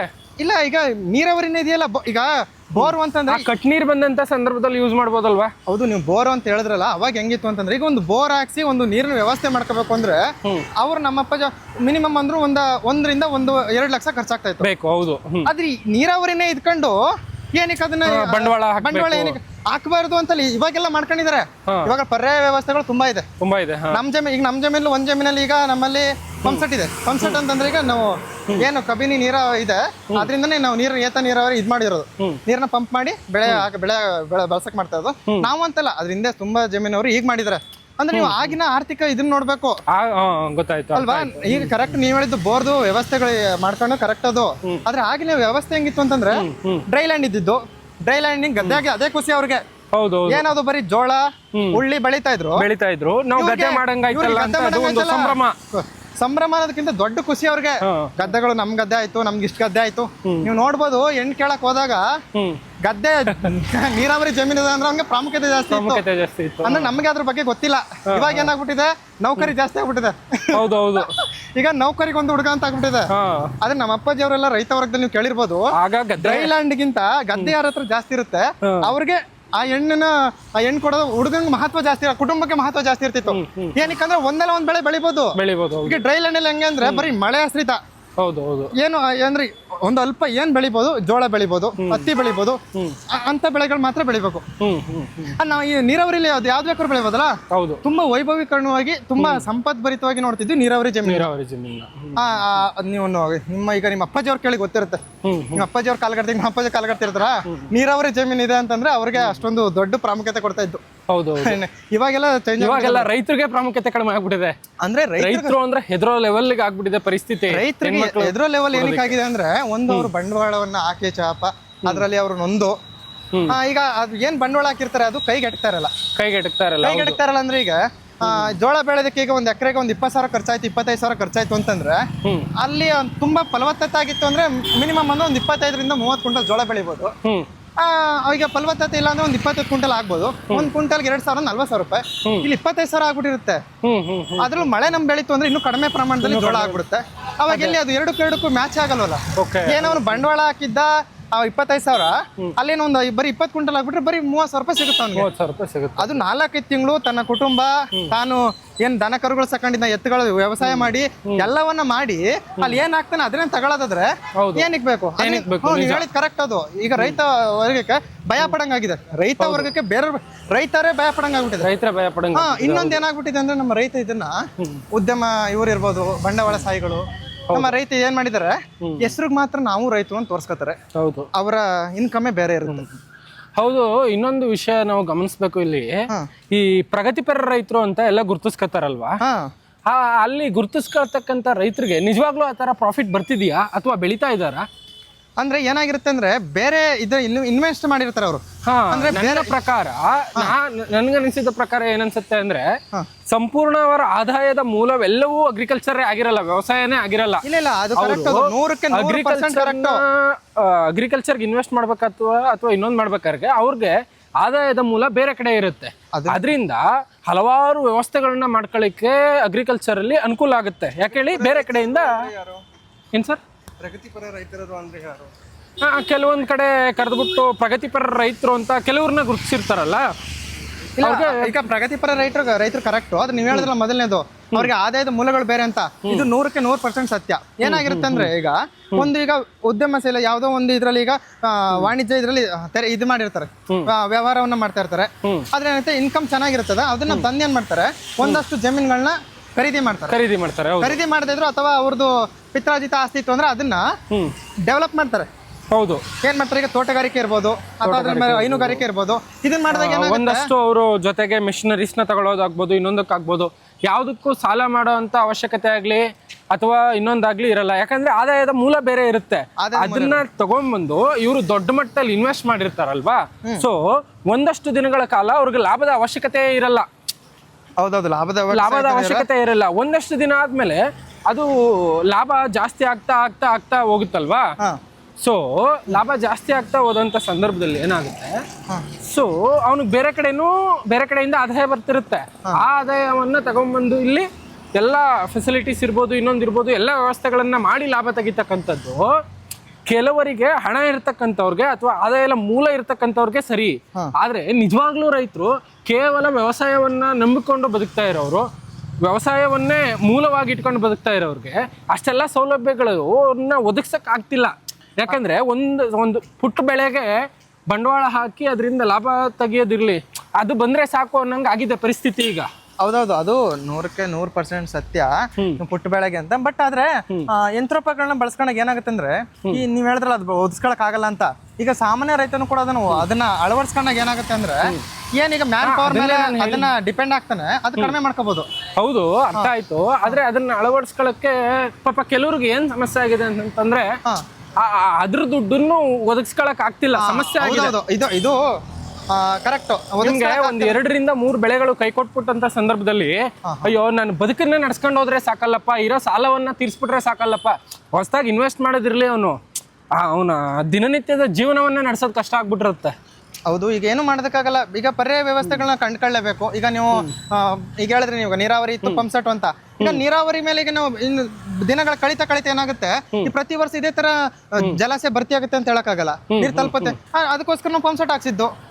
ಈಗ ಮೊದ್ಲೆಲ್ಲ ಏನ್ ಮಾಡ್ತಾ ಇದ್ರು, ನಮ್ ಗದ್ದೆಗಳ ಸಾವನ್ ಮಾಡಕ್ಕೆಲ್ಲ ಅಲ್ಬ ಹೊಡಿತಾ ಇದ್ರು. ಅಲ್ಬ ಅಂತಂದ್ರೆ ಉಳುಮೆ ಮಾಡ್ತಾ ಇದ್ರು, ನೇಗ್ಲಿಂದ ಇದ್ರ. ಈಗ ಪವರ್ ಟಿಲ್ಲರ್ ಮೇಲೆ ಡಿಪೆಂಡ್ ಆಗ್ಲೇಬೇಕು. ಈಗ ಅಲ್ಬ ಹೊಡೆದು ಸಾವನ್ ಮಾಡಕ್ ಆಗಲ್ಲ, ಪವರ್ ಟಿಲ್ಲರ್ ಮೇಲೆ ಡಿಪೆಂಡ್ ಆಗ್ಬೇಕು. ಪವರ್ ಟಿಲ್ಲರ್ ಮೇಲೆ ಈಗ ಏನಾಗುತ್ತೆ ಅಂತಂದ್ರೆ, ಈಗ ನಾವು ಈಗ ಪವರ್ ಟಿಲ್ಲರ್ ಒದಗಿಸ್ಕೊಳಕ್ ಆಗಲ್ಲ ಅಂತಂದ್ರೆ ಇನ್ನೊಂದು ಬಾಡಿಗೆ ಕೊಟ್ಟು ಹೊಡಿಸಲೇಬೇಕು. ಹೌದು, ಒಂದ್ 5-6 ಎಕರೆ ಇತ್ತು ಅಂದ್ರೆ ಒಂದು ಪವರ್ ಟಿಲ್ಲರ್ ತಗೊಳ್ಳೇಬೇಕಾಗುತ್ತೆ. ಇಲ್ಲ ಅಂದ್ರೆ ಕಡಿಮೆ ಜಮೀನ್ ಇತ್ತು ಅಂತಂದ್ರೆ ಬಾಡಿಗೆ ಕೊಟ್ಟು ಹೊಡಿಸಲೇಬೇಕು. ಬಾಡಿಗೆ ಜಾಸ್ತಿ ದುಡ್ಡಾದ್ರೂ ಕೂಡ ಇನ್ನು ಅಲ್ಪ ಯಾರು ಕೂಡ ಎತ್ತುಗಳೇ ಇಟ್ಟಿಲ್ಲ. ನಮ್ಮೂರ್ಲೆ ನಾನ್ ಗಮನಿಸಿದ್ದು, ಅಥವಾ ನಾನ್ ಈಗಿನ ಏನು ರೈತ ಇದು ವ್ಯವಸಾಯ ನೋಡಿದ್ದು, ಜಮೀನಲ್ಲಿ ವ್ಯವಸಾಯ ಒಂದು 10-15 ಎಕರೆ ಮಾಡಿದ್ರು ಅಥವಾ 5 ಎಕರೆ ಮಾಡಿದ್ರು ಕೂಡ ಈ ಓರಿಗಳು, ಎತ್ತುಗಳು ಇದರಿಂದ ವ್ಯವಸಾಯ ಮಾಡಿರಲ್ಲ. ಎಲ್ಲ ಮಿಷಿನರಿ ಪದಾರ್ಥಗಳ ಮೇಲೆ ಡಿಪೆಂಡ್ ಆಗಿರ್ತಾರೆ. ಒಂದು ಟ್ರಾಕ್ಟರ್ ಎಲ್ಲ ಉಳುಮೆ ಮಾಡ್ಸಿರ್ತಾರೆ. ಅದಾದ್ಮೇಲೆ ಯಾವುದೇ ಒಂದು ದಿನ ಬಿತ್ತನೆ ಮಾಡೋದಿರ್ತಲ್ಲ, ಆ ದಿನಗಳಲ್ಲಿ ಮಾತ್ರ ಬಾಳ್ ಹೊಡೋದಕ್ಕೆ ಮತ್ತೊಂದಕ್ಕೆ ಆಗಿರ್ತಾರೆ. ಅದಕ್ಕೆ ಮಾತ್ರ ಡಿಪೆಂಡ್ ಆಗಿರ್ತಾರೆ. ಅದರಿಂದ ಗಣನೀಯವಾಗಿ ನಾವು ಹಸುಗಳನ್ನ ಅಥವಾ ಎತ್ತುಗಳನ್ನ ಸಾಕೋರ ಸಂಖ್ಯೆನೂ ಕಡಿಮೆ ಆಗ್ತಾ ಇದೆ ಅಂತ. ಸಾಕೋರ್ ಸಂಖ್ಯೆ ಅಂದ್ರೆ, ಈಗ ಮೊದ್ಲೆಲ್ಲ ಹೆಂಗಿತ್ತು ಅಂತಂದ್ರೆ ಮ್ಯಾನ್ ಪವರ್ ಸ್ವಲ್ಪ ಜಾಸ್ತಿ ಇರ್ತಾ ಇತ್ತು. ಈಗನೆಲ್ಲ ಹೆಂಗಂದ್ರೆ, ಈಗ ನಮ್ಮ ಉದಾಹರಣೆಗಳು ತಗೊಂಡ್ರೆ 2 ಈಗ ನಮ್ಮ ಮನೇಲಿ ನಾನು ನಮ್ಮ ಅಣ್ಣ, ಈಗ ನಮ್ಮಲ್ಲಿ ಜಾಸ್ತಿ ಇದ್ ಮಾಡ್ಬೇಕು ಅಂತಂದ್ರೆ ಪೂರ್ತಿ ಅಂದ್ರೆ ಡಿಪೆಂಡ್ ಆಗಿದ್ರ ನೋಡ್ಕೊಳಕ್ಕೆಲ್ಲ ನಮ್ಮ ಅಣ್ಣನೇ ನೋಡ್ಕೋಬೇಕು ಜಾಸ್ತಿ ಇದಾದ್ರೆ. ಮೊದ್ಲೆಲ್ಲ ಹೆಂಗಿರ್ತು ಅಂದ್ರೆ, ದನಗಾರುಗಳು ನೋಡ್ಕೊಳಕ್ಕೆ ಒಬ್ರು ಇರ್ತಾ ಇದ್ರು. ಮ್ಯಾನ್ ಪವರ್ ಸ್ವಲ್ಪ ಜಾಸ್ತಿ, ರೈತ ವರ್ಗದಲ್ಲೆಲ್ಲ ಮ್ಯಾನ್ ಪವರ್ ಇರ್ತಾ ಇತ್ತು. ಈಗ 4 ಜನ ಮಕ್ಳಿದ್ರು, ಒಬ್ರು ಅದಕ್ಕೆ ನೋಡ್ಕೊತಾ ಇದ್ರು, ವಿಂಗಡಣೆ ಮಾಡ್ಕೊತಾ ಇದ್ರು. ಒಬ್ರು ವ್ಯವಸಾಯ ಬರೀ ಎತ್ತುಗಳು ನೋಡ್ಕೊತಾ ಇದ್ರು, ಎಲ್ಲ ಒಟ್ಟಿಗೆ. ಒಂದು ಮನೆಯಲ್ಲಿ 4 ಜನ ಮಕ್ಳು ಹುಟ್ಟಿದ್ರೆ 1-2 ಓದಿದ್ರೆ ಹೆಚ್ಚು, ಇನ್ನೆಲ್ಲ ಸಾಧ್ಯವಾದಷ್ಟು ವ್ಯವಸಾಯಗಳಿಗೆ ತಮ್ಮನ್ನ ತಾವು ಇನ್ವಾಲ್ವ್ ಮಾಡ್ಕೊಂತಿದ್ರು. ಹೌದೌದು. ಅಂದ್ರಿಂದ ಈಗ ಏನಾಗಿದೆ, ಅದೇ ಉಳುಮೆ ಟೈಮಲ್ಲಿ ಮಾತ್ರ, ಬಿತ್ತನೆ ಟೈಮಲ್ಲಿ ಮಾತ್ರ ಎತ್ತುಗಳು ಬಳಸ್ತಾರೆ. ಅದ್ಬಿಟ್ಟು ಅಂತರ್ ಬೇಸಾಯದಲ್ಲಿ ಈಗ ದುರಂತ ಏನು ಅಂದ್ರೆ, ಈಗ ಟೊಮೊಟೊ ಅದು ಅಲ್ಲದೆ ಈಗ ಬೇರೆ ಏನೋ ಹತ್ತಿ ಎಲ್ಲ ಹೇಳಿದ್ರಲ್ಲ, ಅಂತರ್ ಬೇಸಾಯಕ್ಕೂ ಪವರ್ ಟಿಲ್ಲರ್ಗಳು ಬಂದಿದೆ. ಅಂತರ್ ಬೇಸಾಯ ಅಂತಂದ್ರೆ ಕಳೆಗಳನ್ನ ಹೋಗ್ಸೋದಕ್ಕೆ ಮಾಡ್ಸೋ. ಅಂದ್ರೆ ಈಗ ಮಧ್ಯೆ ಬೆಳೆಯಿಂದ ಬೆಳೆಗೆ ಹತ್ತಿ ಬೆಳೆ ಹಾಕಿದ್ರೆ 1-3 ಅಡಿ ಅಂತರದಲ್ಲಿ ಹತ್ತಿ ಬೆಳೆ ಹಾಕಿರ್ತಾರೆ. ಅದ್ ಮಧ್ಯದಲ್ಲಿ ಏನ್ ಬರುತ್ತೆ ಕಳೆ ವೀಡ್ಸು, ಅದನ್ನು ಹೋಗ್ಸ್ಬೇಕಲ್ಲ, ಅದನ್ನ ಅಂತರ್ ಬೇಸಾಯ ಅಂತ ಕರೀತಾರೆ. ಅದಕ್ಕೂ ಕೂಡ ಎತ್ತುಗಳು ಬಳಸ್ತಿದ್ರು. ಈಗ ನಮ್ಮಲ್ಲೂ ಕೂಡ ಎತ್ತುಗಳೇ ಬಳಸೋದು. ಈಗ ನಮ್ಮಲ್ಲಿ ಕಬ್ಬಿಗೆ ಅಂತರ್ ಬೇಸಾಯ ಮಾಡಕ್ಕಿರ್ಬೋದು, ಹತ್ತಿಗಳಿರ್ಬೋದು, ಜೋಳಕ್ಕಿರ್ಬೋದು, ಜೋಳಕ್ಕೆ ಅರ್ಗೋದು, ಎಲ್ಲದಕ್ಕೂ ಎತ್ತುಗಳು ಬಳಸಿ ಎತ್ತುಗಳು ಬೇಕಬೇಕು. ಈಗ ಏನಾಗಿದೆ, ಅದಕ್ಕೆ ಸ್ವಲ್ಪ ಪರ್ಯಾಯವಾಗಿ ಏನ್ ಬಳಸ್ಕೊಂಡಿದ್ರು ಅಂದ್ರೆ ಪವರ್ ಟಿಲ್ಲರ್ ಬಳಸಿದ್ದಾರೆ. ಪವರ್ ಟಿಲ್ಲರ್ ಅದರಿಂದ ಕಬ್ಬಿಗೆಲ್ಲ ಪವರ್ ಟಿಲ್ಲರ್ ಇದ್ ಮಾಡೋದು, ಬಾಳಕ್ಕೂ ಕೂಡ ಪವರ್ ಟಿಲ್ಲರ್ನೇ ಮಾಡೋದು. ಅಂದ್ರೆ ಪರ್ಯಾಯ ವ್ಯವಸ್ಥೆಗಳನ್ನ ಅವಾಗ ಏನು ಕಡಿಮೆ ಪ್ರಮಾಣದಲ್ಲಿ ವ್ಯವಸಾಯ, ಈಗಲೂ ಕೂಡ ಪ್ರಮಾಣ ಏನು ಜಾಸ್ತಿ ಇನ್ಕ್ರೀಸ್ ಆಗಿ ಅದ್ರದ್ದು ಇದು ಕೂಡ ಜಾಸ್ತಿ ಆಗಿದೆ. ಈಲ್ಡ್ ಅಂದ್ರೆ ಇಳುವರಿ ಕೂಡ ಬೆಳೆಗಳಲ್ಲಿ 1 ಬೆಳೆಗೆ ಇಳುವರಿ ಜಾಸ್ತಿ ಆಗಿದೆ. ಹಿಂದೆ ನಮ್ಮ ಅಪ್ಪಾಜಿಯವ್ರು ಬೆಳೀತಾ ಇದ್ದಾಗ 1 ಎಕರೆಲಿ 4 ಕ್ವಿಂಟಲ್ ರಾಗಿ ಬೆಳೆದ್ರೆ ಹೆಚ್ಚಾಗಿತ್ತಂತೆ. ಅವ್ರೆ ನಮ್ಮ ಅಪ್ಪಾಜಿಯವ್ರ ಅನುಭವ, ನೈಜ ಅನುಭವ, ಅದು ಫಲವತ್ತತೆ ಜಮೀನಲ್ಲಿ. ಈಗ ಹೆಂಗಾಗಿದ್ರೆ 1 ಎಕರೆಲಿ ಬೇಕಾದ್ರೆ 6-7 ಕ್ವಿಂಟಲ್ ರಾಗಿ ಬೆಳಿತಾರೆ. ಆತ ಅಂದ್ರೆ ಏನದು ಜೆನೆಟಿಕ್ ಇಂಜಿನಿಯರಿಂಗ್ ಇರ್ಬೋದು, ಏನದನ್ನ ಅಳವಡಿಸ್ಕೊಂತ ಹೋದ್ರು. BT ಇರ್ಬೋದು, ಈಗ ನಾವು BT ಕಾಟನ್ ಅಂತ ಕರಿತೀವಿ. ಮೊದ್ಲೇ ಏನಾಯ್ತಿತ್ತು ಅಂದ್ರೆ, ಯಾವುದೇ ಕ್ರಿಮಿನಾಶಕಗಳ ಹಾಕಿದ್ರು ಕೂಡ ಕೀಟನ ಹೋಗ್ಸಕ್ಕೆ ಆಯ್ತಿರ್ಲಿಲ್ಲ.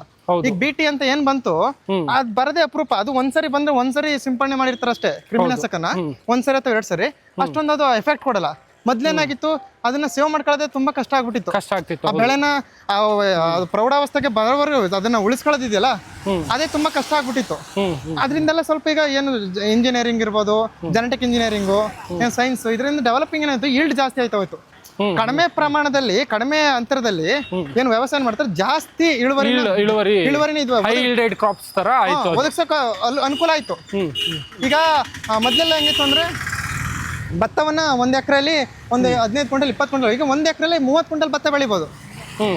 ಆದ್ರೆ ತುಂಬಾ ದೊಡ್ಡದಾಗಿ ನಮ್ಮ ಇದು ನಿಮ್ಗೆಲ್ಲ ನೆನಪಿರ್ಬೋದು, ಜೋಳ ಏನದು ಜೋಳ ಕ್ರಾಂತಿ ಬಂತಲ್ಲ, ಹಸಿರು ಕ್ರಾಂತಿ ಆಯ್ತಲ್ಲ, ಜೋಳ ತುಂಬಾ ಕೊಟ್ಟಿತ್ತು. ಅವಾಗ ಏನಾದ್ರು ಕಡಿಮೆ ಪ್ರಮಾಣದಲ್ಲಿ ಕಡಿಮೆ ವ್ಯವಸಾಯ ಜಾಗದಲ್ಲಿ ಜಾಸ್ತಿ ಈಲ್ಡ್ ಬರುವಂತ ಬೆಳೆಗಳನ್ನ ಬೆಳೆದು ಒದಗಿಸಂಗಾಯ್ತು. ಪರಿವ್ಯವಸ್ಥೆಗಳು ಮಾಡ್ಕೊಂತ ಹೋಗ್ಲೇಬೇಕು. ಅಂದ್ರೆ ಏನ್ ಹಿಂದಿನ ಇದಿದ್ರು ಅವುಗಳನ್ನ ನಶಿಸ್ತಾ ಹೋಗ್ತವೆ ಅನ್ನೋದು ಒಂದ್ ಬಿಟ್ರೆ, ಅಂದ್ರೆ ನೀವು ಹೇಳಿದ್ ಕರೆಕ್ಟ್. ರೈತ ವರ್ಗಕ್ಕೆ ಪ್ರಾಮುಖ್ಯತೆವಾಗಿದೆ ಅಂತಂದ್ರಲ್ಲ, ಅದು 100% ಸತ್ಯ. ರೈತ ವರ್ಗಕ್ಕೆ ಪ್ರಾಮುಖ್ಯತೆವಾಗಿದೆ ಅದು ಅಂತ. ಆದ್ರೆ ಅದನ್ನ ಜ್ಞಾನವಂತರಾಗಿ ಒಂದು ಅದಕ್ಕೆ ಯಾರು ಪ್ರಾಮುಖ್ಯತೆಯನ್ನ ಕೊಡ್ತಾರೆ, ಮೆಚುರಿಟಿ ಲೆವೆಲ್ ಏನಿರುತ್ತೆ ರೈತ ವರ್ಗಕ್ಕೆ, ಅದನ್ನ ನಾವು ಇನ್ಕ್ರೀಸ್ ಮಾಡ್ಕೋಬೇಕು. ಅವಾಗ ಏನು ಸಪೋರ್ಟ್ ಕೊಡ್ಬೇಕು. ಈಗ ನಾನು ಇಲ್ಲಿ ಬಂದು ನಾನು ಮೈಸೂರಲ್ಲಿ ನಾನು ಈಗ ಏನೋ ಉದ್ಯೋಗ ಮಾಡ್ಕೊಂಡಿದ್ದೀನಿ ಅಂದ್ರೆ ನಾನು ಮಾತ್ರ ಬದುಕಿದ್ರೆ ಸಾಕು. ಏನಾಗಿದೆ ಈಗ ಒಂದು ಕುಟುಂಬದಲ್ಲಿ ಆ ಥರ ಇರಬಾರ್ದು. ಅಲ್ಲಿನ ವ್ಯವಸ್ಥೆಗಳು ಏನೀಗ ಈಗ ಹೇಳಿದ್ರೆ ಪಂಪ್ ಸೆಟ್ ಹಾಕ್ಸ್ಬೇಕು ಅಂತ, ಅದಕ್ಕೆ ಪಂಪ್ ಸೆಟ್ ಇಲ್ಲ ಅಂದ್ರೆ ಪಂಪ್ ಸೆಟ್ ಹಾಕ್ಸಕ್ಕೆ ನನ್ನ ಹಣದಲ್ಲಿ ಸಹಾಯ ಮಾಡಿ ರೈತ ಯಾರು ಡಿಪೆಂಡ್ ಆಗಿರ್ತಾರೆ ಅವ್ರಿಗೆ ಸಹಾಯ ಮಾಡೋ ಥರ ಇರಬೇಕು. ಅವ್ರ ಮುಂದಿನಿಂದ ಅದನ್ನ ರಿಟರ್ನ್ ಆಗಿ ಅದನ್ನ ಅಕ್ಸೆಪ್ಟ್ ಮಾಡೋದಿರ್ಲಿ, ಹಣನ ಏನಾದ್ರು ಸೆಕೆಂಡರಿ ಅದು. ಆದ್ರೆ ಅದನ್ನ ಸಹಾಯ ಮಾಡುವಂಥದ್ದು ಅವ್ರಿಗೆ ಬೆಂಬಲವನ್ನ ಕೊಡುವಂತ ಮನಸ್ಥಿತಿ ಇರಬೇಕು. ಅವ್ರ ಹತ್ರ ಕಿತ್ಕೊಳ್ಳೋ ತರ ಆಗಿರ್ಬಾರ್ದು ಅಲ್ವಾ? ಈಗ ಯಾವ್ದೋ ಒಂದು ಸಾಧ್ಯವಾದಷ್ಟು ಊರಿನಲ್ಲಿ ಇರ್ತಕ್ಕಂಥವ್ರಿಗೆ, ವ್ಯವಸಾಯ ಮಾಡ್ತಕ್ಕಂಥವ್ರಿಗೆ ಹೌದು ಸಾಧ್ಯವಾದಷ್ಟು ನಮ್ ಕಡೆಯಿಂದ ಏನ್ ಸಪೋರ್ಟ್ ಮಾಡ್ಬೇಕು ಅದನ್ನ ಮಾಡ್ಬೇಕು. ಅವ್ರನ್ನ ಉತ್ತೇಜಿಸ್ತಕ್ಕಂಥ ಕೆಲಸಗಳನ್ನ ಮಾಡ್ಬೇಕು ಅಂತ ಹೇಳ್ತಿದ್ದೀವಿ. ಹೌದು, ಉತ್ತೇಜಿಸ ಕೆಲಸ ಇದು ಖಂಡಿತ ಮಾಡ್ಬೇಕು. ಯಾಕೆ ಗೊತ್ತಾ, ಈಗ ಮೈಸೂರು ವರ್ಗದಲ್ಲಿ ಇರುತ್ತೆ, ನಮಗೂ ಕೂಡ ಖರ್ಚುಗಳಿರುತ್ತೆ, ಸೆಕೆಂಡರಿ ಅದೆಲ್ಲ ಇರುತ್ತೆ. ಆದ್ರೆ ಅವರು ಅದ್ರ ಮೇಲೆ ಡಿಪೆಂಡ್ ಆಗಿರ್ತಾರಲ್ವಾ ವ್ಯವಸಾಯದ ಮೇಲೆ. ನಾವು ಸ್ವಲ್ಪ ಒಂದು ವರ್ಷ ಈಗ ಒಂದು ಪಂಪ್ ಸೆಟ್ ಅಂದ್ರೆ ನೀವು ಅದನ್ನ ಹೇಳಿದ್ರೆ ಪಂಪ್ ಸೆಟ್ ಅಂತ, ಅದು ಒಂದು ಸಾರಿ ಪಂಪ್ ಸೆಟ್ ಹಾಕ್ಸ್ಕೊಟ್ರೆ ಅವ್ರು ಬಹುದೊಡ್ಡ ಪ್ರತಿ ವರ್ಷನೂ ಬೇಸಿಗೆಗಾಲದಲ್ಲಿ ಇರ್ಬೋದು ಆ ನೀರ್ ಮೇಲೆ ಡಿಪೆಂಡ್ ಏನಾಗಿದ್ರು ಅದ್ರ ಡಿಪೆಂಡ್ ಆಗದೇನೆ ಭಯಭೀತ ಇಲ್ದೇನೆ ಬೆಳಿಬಹುದು. ಅದು ಎಷ್ಟು ದೊಡ್ಡ ಪಾತ್ರ ವಹಿಸುತ್ತೆ ಗೊತ್ತಾ? ತುಂಬಾ ಬಹುದೊಡ್ಡ ಪಾತ್ರ ವಹಿಸುತ್ತೆ. ಅದರಿಂದ ನಾವೇನೀಗ ಒಂದು ವರ್ಗ ಈಗ ಹಣದಲ್ಲಿ ಇದು ನಗರ ಪ್ರದೇಶದಲ್ಲಿ ಇರೋರು, ಯಾವುದೋ ಒಂದು ಕುಟುಂಬದಲ್ಲಿ ಯಾರೋ ಒಬ್ಬ ಮಗನೋ ಅಥವಾ ಅವ್ರ ಅಳಿಯನೋ ಯಾರೋ ಒಂದು ನಗರ ಪ್ರದೇಶದಲ್ಲಿ ಇದ್ದಾರೆ ಅಂದ್ರೆ ಅವ್ರ ರೈತ ಕುಟುಂಬ, ರೈತ ವ್ಯವಸಾಯವನ್ನು ಯಾರು ಡಿಪೆಂಡ್ ಆಗಿರ್ತಾರೆ ಫ್ಯಾಮಿಲಿಯವರು, ಅವ್ರಿಗೆ ಬೆಂಬಲವನ್ನು ಕೊಡುವಂತರಾಗಿರ್ಬೇಕು. ಈ ರೀತಿಯಲ್ಲಿ ಮೆಚುರಿಟಿ ಬತ್ತು ಅಂತಂದ್ರೆ ನೀವೇನ್ ಹೇಳಿದ್ರೆ ಈಗ ರೈತರಿಗೆ ಪ್ರಾಮುಖ್ಯತೆ ಇಲ್ಲ ಅಂತ ನಾನೇ ಹೇಳ್ತೀನಿ. 100% ಕಳೆದ ಒಂದು 3-4 ವರ್ಷಗಳಿರ್ಬೋದು, ಒಂದು 5 ವರ್ಷಗಳಿರ್ಬೋದು, ಬಹುದೊಡ್ಡ ಪ್ರಾಮುಖ್ಯತೆ ಬರುತ್ತೆ. ಪ್ರಾಮುಖ್ಯತೆ ಇಲ್ಲ ಅಂತ ಏನು ಹೇಳ್ತಾ ಅದು ಕೂಡ ಸತ್ಯ. ಆದ್ರೆ ಈ ತರ ನಾವು ಮೆಚುರಿಟಿ ಲೆವೆಲ್ ನ ಬೆಳೆಸ್ಕೊಂಡು ಅವ್ರಿಗೆ ಬೆಂಬಲವನ್ನ ಕೊಡ್ತಾ ಹೋದಾಗ ರೈತ ವರ್ಗಕ್ಕೆ ಬರುವಂತ ಪ್ರಾಮುಖ್ಯತೆ ಯಾರಿಗೂ ಕೂಡ ಬರಲ್ಲ. ಬಹುದೊಡ್ಡ ಪ್ರಾಮುಖ್ಯತೆ ಬರುತ್ತೆ.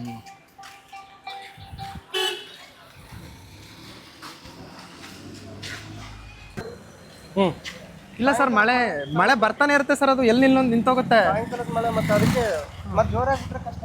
ಹೌದು ಸರ್, ಮಳೆ ಇದು ಹೆಂಗಾಗಿದೆ ಅಂದ್ರೆ ಸರ್, ಇದು ಈ ವಾಟ್ಸಪ್ ಅಲ್ಲಿ ನೋಡ್ತೀವಲ್ಲ ಸರ್, ಮೆಸೇಜ್ ಬಂತಾ, ಸ್ಟೇಟಸ್ ಬಂತಾ ಅಂತ ಹಂಗಾಗ್ಬಿಟ್ಟಿದೆ ಸರ್. ಇದು ಯಾವಾಗ ಬೇಕಾದ್ರೂ ಬಂದ್ಬಿಡ್ಬೋದು. ಅವಾಗ ಬಂದು ನೋಡೋದಾಗಿದೆ, ತುಂಬಾ ಒಂದು ಸರಿ ಜೋರಾಗಿ ಬಂದ್ಬಿಡ್ಬೋದು, ಆ ರೀತಿ ಆಗ್ಬಿಟ್ಟಿದೆ ಸರ್. ಇದು ಮಳೆ ತುಂಬಾ ದೊಡ್ಡದಾಗಿ ಬರಂಗಾಗ್ಬಿಟ್ಟಿದೆ. ಎಲ್ಲ ಸೋಷಿಯಲ್ ಮೀಡಿಯಾದ ಮೇಲೆ ಡಿಪೆಂಡ್ ಆಗ್ಬಿಟ್ಟಿದಾರ ಸರ್. ಇದು ಮೊದ್ಲೇ ಹೌದು ಸರ್, ಮಳೆ ಹೆಂಗಿಲ್ಲ ಅಂದ್ರೆ ಈಗ ಮಳೆಲೂ ಸ್ಟೇಟಸ್ ಹಾಕ್ಬಿಡ್ತಾರೆ ಸರ್. ಮಳೆಯಲ್ಲಿ ಜೊತೆಯಲ್ಲಿ ಇನ್ನು ರೇನಿ ಡೇ ಅಂತ ಹಾಕ್ಬಿಡ್ತಾರೆ ಸರ್. ನಮ್ಗೀಗ ಮಳೆನ ನಾವು ಅದನ್ನ ಆಹ್ವಾನ ಮಾಡಿ ಅದನ್ನ ಅನುಭವಿಸೋದಕ್ಕಿಂತ ಈ ಸೋಷಿಯಲ್ ಮೀಡಿಯಾದಲ್ಲಿ ನೋಡಿ ಅನುಭವಿಸಿದ್ದೆ ಜಾಸ್ತಿ ಸರ್. ಇನ್ ಜಿಟಿ ಮಳೆಯಲ್ಲಿ ಅಂತ ಹಾಕ್ತಾರೆ. ಕೆಳಗಡೆ ಒಂದು ಟೀ ಕಪ್ ಇರುತ್ತೆ, ಟೀ ಕಪ್ ನೀವು ಚೆನ್ನಾಗಿ ಜಿಟಿ ಮಳೆಯಲ್ಲಿ ಅವರ ಅನುಭವಗಳನ್ನ ಅವರು ಹಂಚ್ಕೊತಿರ್ತಾರೆ. ತಪ್ಪೆಲ್ಲ ಗುರು, ಕರೆಕ್ಟ್ ಖುಷಿ. ಅದು ಸೋಷಿಯಲ್ ಮೀಡಿಯಾದಲ್ಲೇ ಮಳೆ ನೋಡಂಗ್ ಆಗ್ಬಿಟ್ಟಿದೆ, ಅನುಭವನ ಹಂಚ್ಕೊಳಂಗ್ ಆಗ್ಬಿಟ್ಟಿದೆ.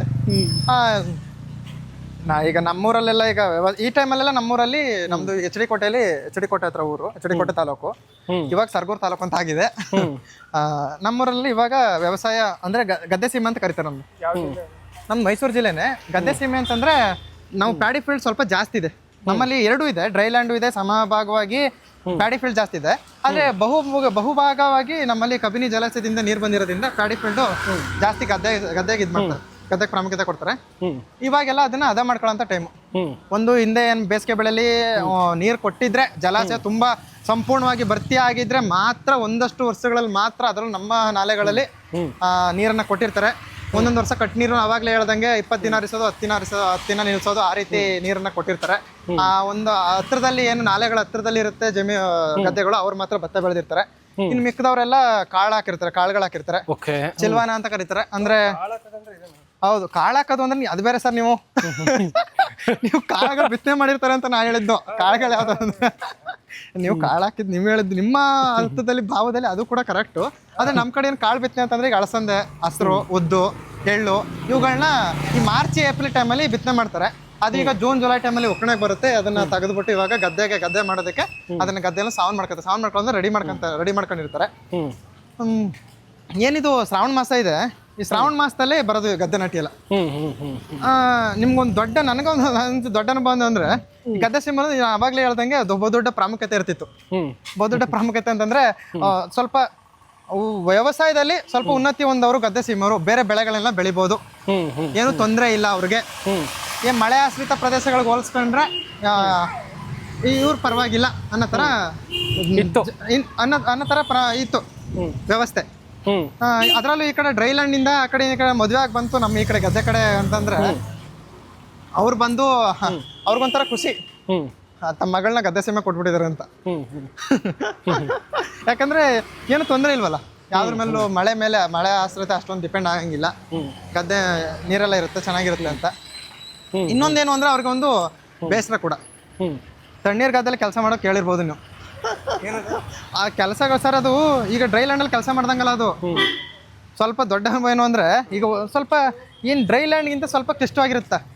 ಒಂದು ದಿನ ಗದ್ದೆ ನಾಟಿ ಹಾಕ್ಸಿ ಅದ್ರಲ್ಲಿ ನಮ್ಮಲ್ಲಿ ಒಂದು 4-5 ಎಕರೆ ಜಮೀನು ನಾಟಿ ಹಾಕ್ಸ್ತಾ ಇದ್ದು ನಮ್ಮ ಅಪ್ಪಾಜಿ ಅವ್ರಿಗೆ ಗೊತ್ತಿರುತ್ತೆ. ಅಪ್ಪಾಜಿ ಅವರು ಒಂದು ಸರಿಗೆ ಒಂದು 8ರಿಂದ 10 ಎಕರೆ ಅಷ್ಟು ನಾಟಿ ಹಾಕ್ಸ್ತಾ ಇದ್ರು ಅಪ್ಪಾಜಿ ಅವರು. ನಾನು ಒಂದು 5ನೇ ಕ್ಲಾಸು 6ನೇ ಕ್ಲಾಸು ಇಂಥ ವಯಸ್ಸಿನಲ್ಲಿ 2006 2005ನೇ ಇಸ್ವಿಯಲ್ಲಿ ಅಂತ ಇಸ್ವಿಲೆ ಕೂಡ ಒಂದು 10ರಿಂದ 12 ಎಕರೆ ಸರ್ ಏನು ನಾಟಿ ಹಾಕ್ಸೋದಿದೆ. ಒಂದು ಮಗಳನ್ನ ಮದುವೆ ಮಾಡ್ದಂಗೆ ಸರ್ ಅದು. ನಾಟಿ ಒಂದು ದಿನದ ನಾಟಿ ಹಾಕ್ಸದ ಅಂದ್ರೆ ನಾಟಿ ಅದ ಗದ್ದೆಗೆ ನಾಟಿ ಹಾಕ್ಸೋದು ಏನಿದೆ, ಏನು ಮದುವೆಗೆ ಏನು ಎಲ್ಲ ವ್ಯವಸ್ಥೆಗಳು ಈಗಿನ ಮದುವೆಗಳು ಬಿಡಿ, ಈವೆಂಟ್ ಮ್ಯಾನೇಜ್ಮೆಂಟ್ ಬಂದಿದೆ, ಎಲ್ಲವನ್ನು ಕೊಟ್ಬಿಡ್ತಾರೆ ಮಾಡ್ಬಿಡ್ತಾರೆ. ಈಗಲೂ ಮಿಷಿನ್ ನಾಟಿ ಬಂದಿದೆ. ಆದ್ರೆ ನೀವು ಹಿಂದಿನ ಏನಿತ್ತು ಪೂರ್ವದಲ್ಲಿ ಅದನ್ನ ನೆನ್ಪು ಮಾಡ್ಕೋಬೇಕು. ಒಂದು ಮದುವೆ ಪ್ರಿಪರೇಷನ್ ಅಂದ್ರೆ ಏನು ಅಂದ್ರೆ ಒಂದು ಆಹಾರ ಪದಾರ್ಥಗಳಿಂದ ಶೇಖರಣೆ ಮಾಡ್ಕೊಳ್ಳೋದ್ರಿಂದ ಹಿಡಿದು ಬಟ್ಟೆ ತೆಗೋದ್ರಿಂದ ಹಿಡಿದು ಎಲ್ಲವೂ ಏನಿರ್ತಿತ್ತು ಅಷ್ಟು ಕಷ್ಟ. ಒಂದು ದೊಡ್ಡ ಚಾಲೆಂಜ್ ಅದು ಒಂದು ಕುಟುಂಬಕ್ಕೆ ಒಂದು ಮದುವೆ ಮಾಡೋದು ಅಂತಂದ್ರೆ. ಅದ್ರಲ್ಲಿ ಹೆಣ್ಮಗಳನ್ನ ಮದುವೆ ಮಾಡೋ ಆ ತರ ಅನಿಸ್ತಾ ಇತ್ತು.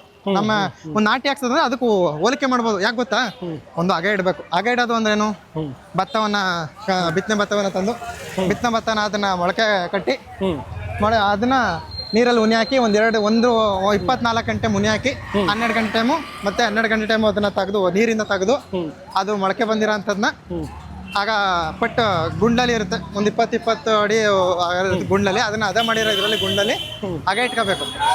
ಅಗ ಇಟ್ಕೊಂಡು ಪೈರು ಒಂದು 20 ದಿನ ಆದ್ಮೇಲೆ ಅಲ್ಲಿ ಒಂದು 20 ದಿನ ಆದ್ಮೇಲೆ ಅದನ್ನ ಟ್ರಾನ್ಸ್ಫಾರ್ಮೇಶನ್ ಅಂತ ಮಾಡೋದು. ನಾಟಿ ಅಂತ ಏನ್ ಕರೀತೀರಾ ನಿಮ್ಗೆಲ್ಲ ಡ್ರೈಲ್ಯಾಂಡ್ ಕಡೆ ಬೆಳೆದಿರ್ತಕ್ಕಂಥ ಗದ್ದೆ ಪಟ್ಟೆಲ್ ಬೆಳೆದಿರೋದು. ಈಗ ನಿಮ್ಗೆಲ್ಲ ಡ್ರೈಲ್ಯಾಂಡರ್ಗಳು ಟೊಮೊಟೊ ನಾಟಿ, ಮೆಣಸಿ ನಾಟಿ ಇವೆಲ್ಲ ಇರುತ್ತಲ್ಲ ಆ ತರನೇ. ಆದ್ರೆ ಇದನ್ನ ಭತ್ತ ಪೈರ್ ಇಟ್ಕೊಂಡಿರ್ತೀವಿ ನಾವ್. ಇದನ್ನ ಏನು ಒಂದು ಗುಂಡ್ಲಲ್ಲಿ ಇಟ್ಕೊಂಡಿರೋದು ಅದ ಒಂದು 4-5 ಎಕರೆಗೆ. ಆದ್ರ 20 ದಿನ ಆದ್ಮೇಲೆ ಅದನ್ನ ನಾಟಿ ಹಾಕ್ಸೋದಿದೆಯಲ್ಲ, ಆ ಎಲ್ಲವನ್ನು ಅರೇಂಜ್ ಮಾಡ್ಕೊಂಡಿರ್ಬೇಕು. ಒಂದು ಗದ್ದೆ ಸಾವನಾಗಿರ್ಬೇಕು, ಸರಿ, ದೇವ್ರ ಕೊಚ್ಚಿ ಎಲ್ಲ ರೆಡಿ ಮಾಡ್ಕೊಂಡಿರ್ಬೇಕು. ಟಿಲ್ಲರ್ ಹೊಡಿಸ್ಬೇಕು. ಅದೇ ಟಿಲ್ಲರ್ ಹೊಡಿಸಿ ಸಾವನ್ ಮಾಡಿರೋದು ಅಂದ್ರೆ ಗದ್ದೆ ವ್ಯವಸ್ಥೆ ನಾಟಿ ಹಾಕ್ಸಕ್ಕೆ ರೆಡಿ ಇರುತ್ತೆ. ಗೊಬ್ಬರ ತಂದು ಇಟ್ಕೊಂಡಿರ್ಬೇಕು. ಆಳುಗಳೆಲ್ಲ ಸೆಟ್ ಆಗಿರ್ಬೇಕು. ಒಂದು ನಾಟಿ ಆಳುಗಳು ಅಂತ ಅವ್ರು ಬಂದಿರ್ತಾರೆ, ಒಂದು 20ರಿಂದ 15ರಿಂದ 20 ಒಂದು ಗುಂಪು ಇರುತ್ತೆ. ಅವ್ರು ಬಂದು ನಾಟಿಯನ್ನು ಹಾಕ್ತಾರೆ. ಅದು ಎಲ್ಲವನ್ನ ಯಾರು ಪ್ರಮುಖವಾಗಿ ವ್ಯವಸಾಯ ಮಾಡ್ತಿರ್ತಾನಲ್ಲ, ಹೌದು, ಈ ಎಲ್ಲವನ್ನ ಜವಾಬ್ದಾರಿಗೆ ಇವೆಲ್ಲವನ್ನ ತಗೊಂಡು ವ್ಯವಸ್ಥಿತವಾಗಿ ಎಲ್ಲವನ್ನ ನೋಡ್ಕೊಂಡು ಅದ್ರಲ್ಲಿ ಒಂದು ದಿನ ಫಿಕ್ಸ್ ಮಾಡಿ ನಾಟಿಗೆ ಅವ್ರು ಯಾವತ್ತು ಹೇಳಿರ್ತಾರೆ ಇಂಥ ದಿನ ಬರ್ತೀವಿ ಅಂತ ಆ ದಿನ ಹೆಂಗಿರುತ್ತೆ ಅಂದ್ರೆ ಆ ನಾಟಿ ದಿನ ಹೆಂಗಿರುತ್ತೆ ಅದ್ರಲ್ಲಿ 4-5 ಎಕರೆ ಜಮೀನು ಒಂದು ಮದುವೆ ಮಾಡಿದಾಗ ಹೆಂಗ ಅವನ ಸಕ್ಸಸ್ ಇರುತ್ತೆ ಆ ರೀತಿ ಇರುತ್ತೆ. ಅಷ್ಟು ದೊಡ್ಡದಾಗಿ ಸಂಭ್ರಮ ಅವನಿಗೆ ನಾಟಿ ಮುಗೀತು, ಇದೆಲ್ಲ ಚೆನ್ನಾಗಿ ಏನು ಸುಸಜ್ಜಿತವಾಗಿ ಏನು ತೊಂದರೆ ಆಗದೇನೆ ನಾಟಿ ಮುಗೀತು ಅಂದ್ರೆ ಆ ಮದುವೆ ಆಚರಣೆ ಮಾಡ್ಕೊಂಡು ಒಂದು ಮಗಳನ್ನ ಮದುವೆ ಮಾಡಿದಾಗ ಎಷ್ಟು ಖುಷಿಯಾಗಿರುತ್ತೆ ತಂದಾಗ ಅಷ್ಟು ದೊಡ್ಡದಾಗಿ ಖುಷಿಯಾಗಿರುತ್ತೆ. ಇಂಥದ್ನ ಪ್ರತಿ ವರ್ಷ ಮಾಡ್ತಾ ಇದ್ರು. ಪ್ರತಿ ವರ್ಷ ನಮ್ಮ ಊರಲ್ಲಿ ಅದ್ರಲ್ಲಿ ಶ್ರಾವಣ ಮಾಸ ಇದು ಈ ಡ್ರೈಲ್ಯಾಂಡ್ ಅದಕ್ಕೆ ಆ ಮಟ್ಟಕ್ಕೆ ಶ್ರಾವಣಕ್ಕೆ ಮಹತ್ವ ಬರ್ತಿರ್ತಿದ್ದು ಹಳ್ಳಿಗಳಲ್ಲಿ, ಮಹತ್ವ ಬರ್ತಾ ಇದ್ದು. ದೊಡ್ಡ ಮಟ್ಟದಲ್ಲಿ ಬರ್ತಾ ಇದ್ದು. ಒಂದು ಆಚರಣೆಗಳಿಗೂ ಇರ್ಬೋದು. ಈಗ ನಮ್ಮಲ್ಲೆಲ್ಲ ಈಗ ಸಿನಿಮಾತ್ಮ ಇದೆಲ್ಲ ಕತೆ ಓದಿಸ್ತಿರಲ್ಲ, ಶ್ರಾವಣದಲ್ಲೇ ಓದಿಸ್ತಾ ಇದ್ದು. ಅದಕ್ಕೆ ಶ್ರಾವಣಕ್ಕೆ ಅಷ್ಟು ಬಹುದೊಡ್ಡ ಪಾತ್ರ ಬರ್ತಾ ಇತ್ತು. ನಾಟಿ ಇದೆಲ್ಲ ಮಾಡಿಸಿ ಅಂದ್ರೆ ರೈತ ಸಂತೋಷವಾಗಿರ್ತಕ್ಕಂಥ ದಿನಗಳವು. ಬಿತ್ತನೆ ಮಾಡೋವಂಥದ್ದು ಸಂತೋಷವಾಗಿರೋ ದಿನಗಳನ್ನು ಬಿತ್ತನೆ ಮಾಡುತ್ತೀರಲ್ಲ, ಸಂತೋಷವಾಗಿರೋ ದಿನಗಳು. ಆದ್ರೂ ನಾ ಈ ಕಡೆ ವ್ಯವಸಾಯ ಮಾಡೋದು ನಿಮ್ದೆಲ್ಲ ಮುಂಗಾರಲ್ಲೇ ಮುಗ್ದೋಗಿರುತ್ತಾ? ಮಾರ್ಚ್ ಏಪ್ರಿಲ್ ನಿಮ್ಮೂರ್ಗಳ ಈಗ ನಿಮ್ದು ಈಗ ಡ್ರೈಲ್ಯಾಂಡ್ ಅಂತ ಹೇಳಿದ್ರಿ ಅಲ್ವಾ, ನಿಮ್ ಕಡೆ ಎಲ್ಲ ಈಗ ನೀವು ಮುಂಗಾರ ಸಂದರ್ಭದಲ್ಲಿ ಹತ್ತಿ ಹಾಕೋದಿರ್ಬೋದು ಅಥವಾ ಯಾವುದೇ ಬೆಳೆಗಳು ಹಾಕೋದಿರ್ಬೋದು. ಇತ್ತೀಚೆಗೆ ಸ್ವಲ್ಪ ವೇರಿಯೇಷನ್ಸ್ ಆಗುತ್ತೆ. ಅಂದ್ರೆ ನೀವೇನ್ ಮಾಡ್ಕೊಂಡಿದ್ರ? ಮೊದಲು ಏನ್ ಮಾಡ್ತಿದ್ರು ಅಂತಂದ್ರೆ ಹತ್ತಿಯನ್ನ ಪ್ರಮುಖವಾಗಿ ಬೆಳೀತಿದ್ರು. ಆದ್ರೆ ಈಗ ಹೆಂಗಾಗಿದೆ ಅಂತಂದ್ರೆ ಹತ್ತಿ ಬಿಡಿಸೋದಕ್ಕೆ ಮೊದಲೆಲ್ಲ ಈಗ ಹತ್ತಿ ಬಿಡಿಸೋದಕ್ಕೆ ಲೇಬರ್ ಪವರ್ ಇರ್ಬೋದು, ಜನಗಳಿರ್ಬೋದು ತುಂಬಾ ದೊಡ್ಡ ಮಟ್ಟದಲ್ಲಿ ಸಿಗ್ತಾ ಇದ್ರು. ಆದ್ರೆ ಈಗ ಹೆಂಗಾಗ್ಬಿಟ್ಟಿದೆ ಪರಿಸ್ಥಿತಿ ಅಂತಂದ್ರೆ ಹತ್ತಿ ಬಿಡಿಸೋದಕ್ಕೆ ಹತ್ತಿ ಬೆಳೆದ್ಬಿಡ್ಬೋದು, ಆದ್ರೆ ಬಿಡ್ಸಕ್ ಆಗಲ್ಲ. ಈಗ ಜಾಸ್ತಿ ಆಗಬೇಕಾ? ಈಗ 5 ಎಕರೆ ಇದೆ ಒಬ್ಬ ರೈತನಿಗೆ ಅಂತಂದ್ರೆ 5 ಎಕರೆನು ಸಂಪೂರ್ಣವಾಗಿ ಗಂಡ ಹೆಂಡತಿ ಅಥವಾ ಆ ಮನೆಯವರು ಎಲ್ಲಿ ಬಿಡ್ಸಕ್ಕಾಗತ್ತೆ? ಆಗಲ್ಲ. ಅದಕ್ಕೆ ಲೇಬರ್ ಪವರ್ನ ಅನಿವಾರ್ಯವಾಗಿ ಬಳಸ್ಕೊಳ್ಳೇಬೇಕಾಗುತ್ತೆ. ಆದ್ರೆ ಎಲ್ಲೂ ಕೆಲಸಗಾರರು ಸಿಗ್ತಾ ಇಲ್ಲ, ಕೆಲಸಗಾರರು ಇಲ್ಲ. ಅಂದ್ರೆ ಈ ಕೆಲಸಗಳಿಗೆ ಬರಲ್ವಾ ಅಥವಾ ಬೇರೆ ಕೆಲಸಗಳಿಗೆ ಬರಲ್ಲ ನಿಮ್ಮ ಕಡೆ? ಬೇರೆ ಕೆಲಸ ನಮ್ಮ ಕಡೆ ಅಂತಲ್ಲ, ನೀವು ಎಲ್ಲಾ ಕಡೆಗಳಲ್ಲಿ ಗಮನಿಸಿ. ಹೆಚ್ಚು ಗಮನಿಸೋದಾದ್ರೆ ನಾವು ಸಿಗ್ತಾ ಇಲ್ಲ ಎಲ್ಲೂ. ಎಲ್ಲಾ ಕಡೆ ಲೇಬರ್ ಪವರು ಕಡಿಮೆ ಆಗಿದೆ. ಆಯ್ತಾ? ಅವಲಂಬನೆ ಅಂತಕ್ಕಂಥದ್ದು ತುಂಬಾ ದೊಡ್ಡ ಮಟ್ಟದಲ್ಲಿ ಇರ್ತಿತ್ತು ವ್ಯವಸಾಯದಲ್ಲಿ, ಎಲ್ಲರ ಕಡೆಗೂ ಬೇಕಾಗಿತ್ತು. ಆದ್ರೆ ಈಗೆಲ್ಲಿ ಸಿಗ್ತಾ ಇಲ್ಲ. ಸೊ ಆ ಕಾರಣಕ್ಕೆ ಹತ್ತಿ ಬೆಳೀತಕ್ಕಂಥವ್ರ ಸಂಖ್ಯೆನೂ ಕಡಿಮೆ ಆಗ್ತಾ ಬರ್ತಾ ಇದೆ. ಸಾಧ್ಯವಾದಷ್ಟು ಮ್ಯಾನ್ ಪವರ್ ಕಡಿಮೆ ಇರ್ತಕ್ಕಂಥ ಬೆಳೆಗಳನ್ನ ಬೆಳೆಯೋ ಕಡೆ ಪ್ರಾಮುಖ್ಯತೆ ವಹಿಸ್ತಾ ಇದೆ. ಈಗ ನೀವು ಫಾರ್ ಎಕ್ಸಾಂಪಲ್ ಈಗ ಟೊಮೊಟೊ ಇರ್ಬೋದು. ಟೊಮೊಟೊಗೆ ಕಡಿಮೆ ಮ್ಯಾನ್ ಪವರ್ ಅಂತಲ್ಲ, ಅಂದ್ರೆ ನೀವು ದೊಡ್ಡ ಮಟ್ಟದಲ್ಲಿ ಟೊಮೊಟೊ ಬೆಳಿತೀನಿ ಅಂತಂದ್ರೆ ಅದಕ್ಕೆ ಜಾಸ್ತಿ ಬೇಕು. ಪುಟ್ ಪುಟ್ಟಾಗಿ ಒಂದಷ್ಟು 1-2 ಸಾವಿರ ಗಿಡ, 3 ಸಾವಿರ ಗಿಡ, 4 ಸಾವಿರ ಗಿಡ, ಮಿಶ್ರ ಬೇಸಾಯ ಇದಕ್ಕೆ ಎಲ್ರು ಸಾಧ್ಯವಾದಷ್ಟು ಹೋಗ್ತಿದ್ದಾರೆ. ಅಂದ್ರೆ ಮಿಶ್ರ ಬೇಸಾಯ ಅಂದಾಗ ಈಗ ದಿನಗಳು ವೇರಿ ಆಗುತ್ತೆ. ಈ ಹತ್ತಿ ಸೀಸನ್ ಅಲ್ಲಿ ಹೆಂಗೆ ಅಂತಂದ್ರೆ ಅತಿ ಹೆಚ್ಚು ಈ ತರ ಸೋನೆ ಮಳೆ ಇರುತ್ತೆ. ಈ ಟೈಮಲ್ಲೇ ಬರೋದು. ಬಿಡ್ಸೋದಿಕ್ಕೂ ತೊಂದ್ರೆ. ಬಿಡಿಸ್ಲಿಲ್ಲ ಅಂದ್ರೆ ಮಳೆಯಲ್ಲಿ ಏನಾಗುತ್ತೆ ಅಂತಂದ್ರೆ ಆ ಹತ್ತಿ ಮೇಲೆ ಮಳೆ ಬಿದ್ದು ಅದು ಹತ್ತಿಯ ಕಲರ್ ಏನಿರುತ್ತೆ ಅದು ಚೇಂಜ್ ಆಗ್ತಾ ಹೋಗುತ್ತೆ, ಕ್ವಾಲಿಟಿ ಸಿಗಲ್ಲ. ಸೊ ಆ ಕಾರಣಕ್ಕೆ ಸಾಧ್ಯವಾದಷ್ಟು ಹತ್ತಿ ವ್ಯವಸಾಯವನ್ನ ಕಡಿಮೆ ಮಾಡ್ತಾ ಇದಾರೆ. ಆಮೇಲೆ ಖರ್ಚು ಏನಾಗ್ತಾ ಇದಾರೆ, ಆ ಇಳುವರಿನೂ ಕಡಿಮೆ ಆಗ್ತಿದೆ. ಹತ್ತಿ ಬೆಳೆ ಇಳುವರಿ ಏನ್ ಕಾರಣಕ್ಕೆ ಅಂತ ಅರ್ಥ ಆಗ್ತಿಲ್ಲ ಇನ್ನೂ. ಹೋದ್ಸರಿ ಹತ್ತಿ ಆಗ್ತಿದ್ರು ತುಂಬಾ ದೊಡ್ಡ ಮಟ್ಟದಲ್ಲಿ ಬಹುತೇಕ ಎಲ್ರಿಗೂ ಅಂದ್ರೆ 100% ಹತ್ತಿ ಬೆಳೀತಾ ಇದ್ದಾನೆ ಅಂದ್ರೆ ಬಹುತೇಕ ಒಂದು 80% ಜನಕ್ಕೆ ಇಳುವರಿ ಬಂದಿಲ್ಲ. ಅದು ಬೀಜಗಳ ಸಮಸ್ಯೆ ಆಗ್ತಿದೆಯೋ ಏನೋ ಅರ್ಥ ಆಗ್ತಿಲ್ಲ, ಅಥವಾ ತಳಿಗಳ ಸಮಸ್ಯೆ ಆಗ್ತಿದೆಯೋ ಏನೋ ಅರ್ಥ ಆಗ್ತಿಲ್ಲ. ಹೋದ್ಸರಿ ಅಂತೂ ತುಂಬಾ ಸಮಸ್ಯೆ ಆಗಿದೆ, ತುಂಬಾ ಜನಕ್ಕೆ ಇಳುವರಿಗಳು ಬಂದಿಲ್ಲ. ಇದರಿಂದ ಹಾಕಿದ ಬಂಡವಾಳವನ್ನು ಸಿಗದೆ ರೈತ ಅಟ್ಲೀಸ್ಟ್ ನಾನು ಬೇರೆ ಬೆಳೆ ಏನಾದ್ರು ಬೆಳಿಬೋದಾ ಅಂತ ಆ ಕಡೆ ನೋಡ್ತಾ ಇದ್ದಾನೆ. ಆಮೇಲೆ ಇನ್ನೊಂದು ಗಮನಿಸೋದಾದ್ರೆ ಒಂದು ಬಹುದೊಡ್ಡ ಖುಷಿಯ ವಿಷಯ ನಮ್ಮೂರಲ್ಲಿ ಇತ್ತೀಚೆಗೆ ಅಂತಂದ್ರೆ ಎಲ್ರೂ ಜೋಳ ಹಾಕ್ತಿದ್ದಾರೆ. ಮೊದಲು ಜೋಳ ಹಾಕ್ತಿದ್ರೆ ಭಯ ಆಗ್ತಿತ್ತು. ಈ ಮುಸ್ಕಿನ ಜೋಳ ಹಾಕ್ಬೋದು ಅಥವಾ ಮುದ್ದೆ ಮಾಡ್ತೀವಲ್ಲ ಆ ಜೋಳ ಹಾಕ್ಬೋದು. ಇದನ್ನೆಲ್ಲ ಮೊದಲೆಲ್ಲ ಬೆಳೆಯೋಕ್ಕೆ ಕಷ್ಟ ಆಗೋದು. ಯಾಕೆ ಕಷ್ಟ ಆಗೋದು ಅಂತಂದ್ರೆ ಈ ಆನೆ ಹಾವಳಿ ಇರ್ಬೋದು, ಮತ್ತೊಂದಿರ್ಬೋದು, ಈ ಟೊಮೊಟೊ ಇರ್ಬೋದು, ಇದನ್ನೆಲ್ಲ ತರಕಾರಿ ಬೆಳೆಗಳನ್ನೆಲ್ಲ ನಿಲ್ಸ್ಬಿಟ್ಟಿದ್ರು 1-2 ವರ್ಷ ನಮ್ಮೂರಲ್ಲಿ. 1-2-3 ವರ್ಷ. ಯಾಕಂದ್ರೆ ಈ ಆನೆಗಳು ಜಾಸ್ತಿ ಆಗ್ಬಿಟ್ಟಿದ್ವು, ಆನೆಗಳ ಉಪಟಳ ಜಾಸ್ತಿ ಇತ್ತು ಬರೋದು. ನೀವು ಬಾಳೆ ಗಮನಿಸೋದಾದ್ರೆ, ಅದು ಬಾಳೆ ಅಂತೀನಿ, ಟೊಮೊಟೊ ಗಮನಿಸೋದಾದ್ರೆ ಅದಕ್ಕೆ ತಂತಿಗಳೆಲ್ಲ ಕಟ್ಟಿರ್ತೀವಿ, ಒಂದು ಬಾಗ್ಬಾರ್ದು, ಅದಕ್ಕೆ ಸಪೋರ್ಟ್ ಬೇಕಲ್ಲ ಗಿಡಕ್ಕೆ ನಿಂತ್ಕೊಳ್ಳೋದಿಕ್ಕೆ, ಅದಕ್ಕೆ ಆ ಒಂದು ಪೋಲ್ಸ್ ಎಲ್ಲ ಹಾಕಿ. ಆದರೆ ಒಂದ್ಸಾರಿ ಆನೆ ಒಳಗಡೆ ಟೊಮೊಟೊ ತೋಟದೊಳಗಡೆ ನುಗ್ಗಿದ್ರೆ ಕಂಪ್ಲೀಟ್ ಎಲ್ಲ ತಂತಿಗಳನ್ನ ಕಿತ್ತಾಕ್ಬಿಟ್ರೆ ಮುಗೀತು, ಆ ಬೆಳೆ ಅಲ್ಲಿಗೆ ಹೋಯ್ತು ಅಂತ ಅರ್ಥ. ಈ ಜೋಳ ಆದ್ರೂ ಅಷ್ಟೇ, ಆನೆಗೆ ಸ್ವಲ್ಪ ಜೋಳ ಅಂದ್ರೆ ಇಷ್ಟ ಅನ್ಸುತ್ತೆ. ನೀವೆಲ್ಲೇ ಜೋಳ ಹಾಕಿದ್ರು ಸರ್, ಆನೆ ಕಬ್ಬು ಇಷ್ಟ. ನಾವು ಕಬ್ಬನ್ನ ನಿಲ್ಸಿದ್ದೆ ಆನೆಗೋಸ್ಕರ. ನಾವು ಕಬ್ಬನ್ನ ಬೆಳಿತಿದ್ವಿ.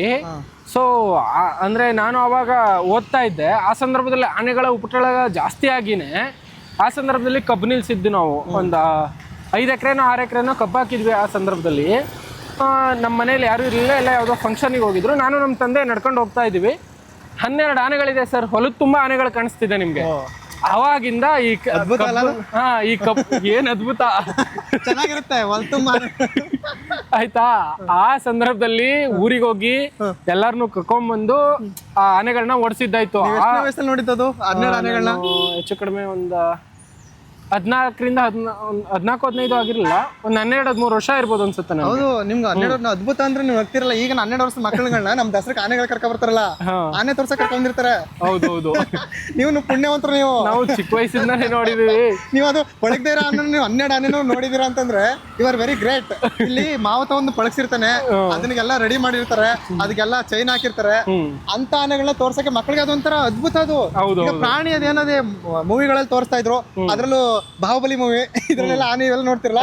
ಈ ನಮ್ ಚಿಕ್ಕ ಮಕ್ಳುಗಳಿಗೆ ದಸರಾ ಆನೆಗಳು ಅರಮನೆ ಕರ್ಕೊಂಡ್ ತೋರಿಸ್ತಾರೆ, ಅದು ಒಂದ್ ಆನೆ ನೋಡಿ ಅಷ್ಟು ಖುಷಿ, ಅದ್ರಲ್ಲಿ ಒಂದ್ 5-6 ಆನೆ ಬಂದ್ರೆ ಅಷ್ಟು ಖುಷಿ. ನೀವು 12 ಆನೆ ಅದನ್ನು ಬಳಗದೆ ಇರೋದು ಕಾಡಾನೆ ನೋಡಿದ್ರ ಅಂದ್ರೆ ಇದು ದೊಡ್ಡ ಅದ್ಭುತ. ಅದು ಆಮೇಲೆ ಅದನ್ನೆಲ್ಲ ಓಡಿಸಿ ತುಂಬಾ ಬೆಳೆನೆ ಹಾಳು ಮಾಡ್ಬಿಟ್ಟಿತ್ತು. ಅದಾದ್ಮೇಲೆ ಬೇಡ, ಈ ಕಬ್ಬನ್ನ ಬೆಳೆದ್ರೆ ಈ ಆನೆಗಳ ಸಮಸ್ಯೆಯನ್ನ ನಾವು ಹೋಗ್ಲಾಡ್ಸಕ್ಕಾಗಲ್ಲ. ನಮ್ಮ ತಂದೆಯವರು ತುಂಬಾ ಹತ್ತಿರದಲ್ಲಿ ಸಿಕ್ಕಾಕೊಂಡು ಅದರಿಂದ ತಪ್ಪಿಸ್ಕೊಂಡಿದ್ದಾರೆ. ಅಂದ್ರೆ ಈಗ ನಿಮ್ಮ ಊರುಗಳಲ್ಲಿ ವ್ಯವಸಾಯ ಮಾಡೋದೇ ಒಂದು ಸಾಧನೆ ಮಾಡ್ದಂಗೆ ವ್ಯವಸಾಯ ಮಾಡ್ದಂಗೆ ಹಂಗ ಆಗ್ಬಿಟ್ಟಿದೆ. ಆದ್ರೆ ಹೋರಾಟ ಮಾಡ್ದಂಗೆ ಬೆಳೆದಿದ್ದಾರೆ ನಿಜವಾಗ್ಲೂ. ಹೌದು, ನೀವು ಬೇರೆ ಊರುಗಳಲ್ಲಿ ವ್ಯವಸಾಯ ಮಾಡ್ತಕ್ಕಂಥ ರೈತರನ್ನ ಬೆಳಿಗ್ಗೆ ಹೊತ್ತು ಮಾತ್ರ ದುಡಿತಿರ್ತಾರೆ, ಅವ್ರನ್ನ ನೋಡ್ಬೋದು. ಆದ್ರೆ ನಮ್ಮೂರಿನ ರೈತರನ್ನ ನೀವು ಗಮನಿಸೋದಾದ್ರೆ ರಾತ್ರಿ ಎಲ್ಲ ಬ್ಯಾಟ್ರಿ ಇಟ್ಕೊಂಡು ಎಲ್ಲಿ ಬರ್ತಾ ಇದೆ, ಏನ್ ಸಮಸ್ಯೆ ಆಗ್ತಿದೆ, ಎಲ್ಲಿ ಯಾವ ಪ್ರಾಣಿ ಬಂತು, ಏನ್ ತಿನ್ಬಿಡ್ತು, ಆ ದಿಗ್ಲಲ್ಲೇ ಅವರು ಯಾವಾಗ್ಲೂ ಇರ್ತಾರೆ ರಾತ್ರಿನೂ. ಈಗ ನೈಟ್ ಶಿಫ್ಟ್, ಈಗ ನಮ್ ನಗರ ಪ್ರದೇಶಗಳು ನಮ್ಗೆಲ್ಲ ವರ್ಕ್ ಆದ್ರೆ ಡೇ ಶಿಫ್ಟ್ ಇದ್ರೆ ನೈಟ್ ಶಿಫ್ಟ್ ಇರಲ್ಲ. ನಿಮ್ಮಲ್ಲಿ ಏನ್ ದುರಂತ ಅಂದ್ರೆ ಡೇನು ವರ್ಕ್ ಮಾಡಿ ನೈಟ್ ವರ್ಕ್ ಮಾಡಿ ನೈಟ್ ವರ್ಕ್ ಮಾಡ್ಬೇಕು. ರೈತ ನಿಮ್ಮಲ್ಲಿ ಅಷ್ಟೇ, ನಿಮ್ಮಲ್ಲಿ ಅಷ್ಟೇ ಅಂತಲ್ಲ, ಬೇರೆ ಕಡೆನೂ ಕೂಡ ಈಗ ಬೇರೆ ಕಡೆನೂ ಸಮಸ್ಯೆ ಇದೆ. ಸಮಸ್ಯೆ ಬರೀ ಪ್ರಾಣಿಗಳ ಕಾಟ ಅಂದ್ರೆ ಈಗ ನಮ್ಮಲ್ಲಿ ನೀರಾವರಿ ಇರ್ಬೋದು, ನೀರ್ನ ಅದನ್ನ ಹಾಯ್ಸಕ್ಕಿರ್ಬೋದು, ಇವರು ನೈಟ್ ಸಂದರ್ಭದಲ್ಲಿ ಕರೆಂಟ್ ಕೊಟ್ಬಿಡ್ತಾರೆ. ಅದೊಂದು ಆ ಸಂದರ್ಭದಲ್ಲಿ ನೀರ್ ಹಾಯಿಸ್ಬೇಕು. ಆ ಟೈಮಲ್ಲಿ ಏನಾಗಿರುತ್ತೆ ಅಂದ್ರೆ ಈಗ ಕೆಬಿ ಇಲ್ಲೆಲ್ಲ ಏನಾಗಿರುತ್ತೆ ಅಂದ್ರೆ ಕರೆಂಟ್ ರಾತ್ರಿ ಹೊತ್ತೇ ಬಂದಿರುತ್ತೆ.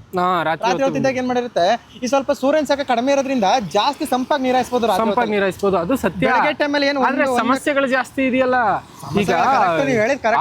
ಈಗ ಯಾರೋ ಒಬ್ಬ ರೈತ ಇರ್ತಾನೆ ಅನ್ಕೊಳ್ಳಿ, ಅವ್ರ ಮನೇಲಿ ಅವನೊಬ್ನೇ ಗಂಡ್ಮಗ ಇರ್ತಾನೆ ಅಂತಂದ್ರೆ ಅವನೊಬ್ನೇ ಹೆಂಗ್ ಹೋಗ್ಲಿಕ್ಕೆ ಸಾಧ್ಯ? ಅಷ್ಟೊತ್ತು ರಾತ್ರಿಲಿ ಬ್ಯಾಟ್ರಿ ಇಟ್ಕೊಂಡು ಕಷ್ಟಪಟ್ಕೊಂಡು ಹೋಗ್ಬೇಕಲ್ವೇ? ಅದು ಎಷ್ಟು ಕಷ್ಟ ಆಗುತ್ತೆ. ಈಗ ನಮ್ಮೂರಲ್ಲಿ ಇನ್ನೊಂದು ಖುಷಿಯ ವಿಷಯ ಏನು ಅಂತಂದ್ರೆ, ಆ ಸಂದರ್ಭದಲ್ಲಿ ಆ ಕಾಲಘಟ್ಟದಲ್ಲಿ ಬೆಳೆದಿದ್ದೇ ಹೆಚ್ಚು ಬಿಡಿ. ಈಗ ಅಟ್ಲೀಸ್ಟ್ ಒಂದಷ್ಟು ಪಂಪ್ ಸೆಟ್ಗಳು, ಬೋರ್ಗಳು ಆದಂಥ ಸಂದರ್ಭದಲ್ಲಿ ಒಂದು ಕರೆಂಟ್ ಮನೆ ಅಂತ ಕಟ್ಕೊಂಡು ಅಥವಾ ಒಂದು ಗೂಡು ಅಂತ ಕಟ್ಕೊಂಡಿದ್ದಾರೆ. ಮೊದಲೆಲ್ಲ ಹೆಂಗ್ ಕಾಯ್ತಿದ್ರು ಅಂತಂದ್ರೆ ಗುಳ್ಳು ಅಂತ ಹಾಕ್ತಿದ್ರು. ಒಂದೆರಡು ಬಳ್ಳುಗಳನ್ನ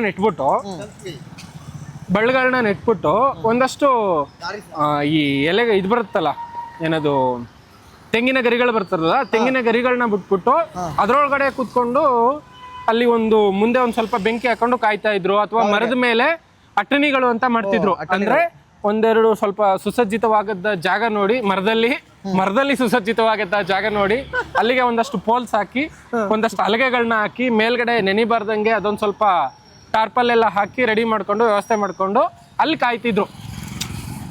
ಹಂಗೆ ಕಾಯ್ತಿದ್ರು. ಈಗ ಆನೆಗಳೆಲ್ಲ ಎಲ್ಲಿ ಜಾಸ್ತಿ ಬರ್ತವೆ ಅಂತ ಕಡೆಗಳಲ್ಲಿ ಗುಳ್ಳಲ್ಲಿ ಇರ್ತಿರ್ಲಿಲ್ಲ. ಯಾಕಂದ್ರೆ ಭಯ ಇರುತ್ತಲ್ಲ, ಮೇಲ್ಗಡೆ ಇದ್ರೆ ಅಟ್ಲೀಸ್ಟ್ ಬ್ಯಾಟ್ರಿ ಹಾಕಿ ನೋಡ್ಬೋದು ಅನ್ನೋ ಕಾರಣಕ್ಕೆ. ಸೊ ಹಂಗಿರ್ತಿತ್ತು ಪರಿಸ್ಥಿತಿ. ಈಗಲೂ ಹಂಗೆ ಇದೆ, ಬಟ್ ಸ್ವಲ್ಪ ಸುಧಾರಿಸಿದೆ. ಈ ಒಂದು 8 ರಿಂದ 9 ತಿಂಗಳ ಹಿಂದೆ ನಮ್ಮ ವಲಯಕ್ಕೆ ಇಡಿಯಾಲ ವಲಯಕ್ಕೆ ಒಬ್ರು ಅರಣ್ಯಾಧಿಕಾರಿಗಳು ಬಂದಿದ್ದಾರೆ. ಅವ್ರ ಹೆಸರು ಗೊತ್ತಿಲ್ಲ ನನ್ಗೆ, ಬಟ್ ತುಂಬಾ ಅದ್ಭುತವಾದ ವ್ಯಕ್ತಿ. ಒಂದು 8 ತಿಂಗಳಿಂದ ಒಂದು ಆನೆನೂ ನಮ್ಮ ಕಾಡನ್ನ ದಾಟಿ ಬೆಳೆಗಳು ತಿನ್ನೋದಾಗಿರ್ಬೋದು, ಇನ್ನೊಂದಕ್ಕಾಗಿರ್ಬೋದು ಯಾವೂ ಬಂದಿಲ್ಲ. ಬೆಳೆಗಳಿಗೆ ಹಾನಿ ಮಾಡಿಲ್ಲ ಏನೂನು. ಸೊ ಅದಕ್ಕೆ ನಿಜವಾಗ್ಲೂ ಅವ್ರಿಗೆ ಪ್ರಶಂಸನೀಯವಾಗಿರ್ಬೇಕು ನಾವು, ಅರಣ್ಯಾಧಿಕಾರಿಗಳಾಗಿರ್ಬೋದು, ಜೊತೆಗೆ ಅದ್ರ ಜೊತೆಗೆ ಅಲ್ಲಿ ಕಾಯ್ತಾ ಇರ್ತಕ್ಕಂಥವ್ರಾಗಿರ್ಬೋದು. ಹಿಂದೆ ಎಲ್ಲ ಏನಾಗ್ತಿತ್ತು ಅಂತಂದ್ರೆ ಆನೆಗಳು ಜಾಸ್ತಿ ಇರ್ತಿತ್ತು, ಬೆಳೆಯಕ್ ಆಗ್ತಿರ್ಲಿಲ್ಲ. ಈ ಸಾರಿ ಎಲ್ಲ ನಮ್ಮೂರಲ್ಲಿ ಜೋಳ, ಒಂದಷ್ಟು ತರಕಾರಿ ಬೆಳೆಗಳು, ಒಂದಷ್ಟು ನಾವು ಮಾಡಬಹುದು ಅನ್ನೋ ಬೆಳೆಗಳನ್ನೆಲ್ಲ ಬೆಳೀತಾ ಇದ್ದಾರೆ ಅಂತಂದ್ರೆ ಅದಕ್ಕೆ ಅವರ ಒಂದು ಕಾರ್ಯನೂ ನಾವು ಪ್ರಶಂಸನೆ ಮಾಡಬೇಕಾಗಿದ್ದು. ಅಂಥ ವ್ಯಕ್ತಿಗಳನ್ನ, ಅಂಥ ಅಧಿಕಾರಿಗಳನ್ನ ನಿಜವಾಗ್ಲೂ ನಮ್ಮ ಊರಲ್ಲಿ ಅವಶ್ಯಕತೆ ಇದೆ ಅಥವಾ ನಮ್ಮ ವಲಯಗಳಲ್ಲಿ ಅವಶ್ಯಕತೆ ಇದೆ ಅಂದಾಗ ಒಂದಷ್ಟು ವರ್ಷಗಳ ಕಾಲನಾರು ಅವ್ರಿಗೆ ಅಲ್ಲಿ ಸೇವೆ ಮಾಡೋದಕ್ಕೆ ಅವಕಾಶ ಮಾಡಿಕೊಟ್ರೆ ತುಂಬ ಅನುಕೂಲ ಆಗುತ್ತೆ. ಅದರಿಂದ ರೈತರಿಗೂ ಅನುಕೂಲ ಆಗುತ್ತೆ, ದೊಡ್ಡ ಮಟ್ಟದಲ್ಲಿ ಅವ್ರಿಗೂ ಒಂದು ಉತ್ತಮವಾದ ಕೆಲಸ ಮಾಡ್ತಕ್ಕಂಥ ವ್ಯಕ್ತಿಗಳನ್ನ ಈ ನೆಸೆಸರಿ ಇರ್ತಕ್ಕಂಥ ಒಂದು ಕ್ಷೇತ್ರಗಳಿಗೆ ಅಥವಾ ವಲಯಗಳಿಗೆ ಹಾಕ್ತಂಥ ಸಂದರ್ಭದಲ್ಲಿ ಅವ್ರಿಗೂ ಒಂದು ಆತ್ಮತೃಪ್ತಿ ಅನ್ನೋದು ದೊಡ್ಡ ಮಟ್ಟದಲ್ಲಿರುತ್ತೆ. ಸೊ ಅದರಿಂದ ಈ ಸಾರಿ ನಮ್ಮೂರಲ್ಲಿ ಎಲ್ಲರೂ ಖುಷಿಯಿಂದ ಬೆಳೆನ ಬೆಳೀತಿದ್ದಾರೆ.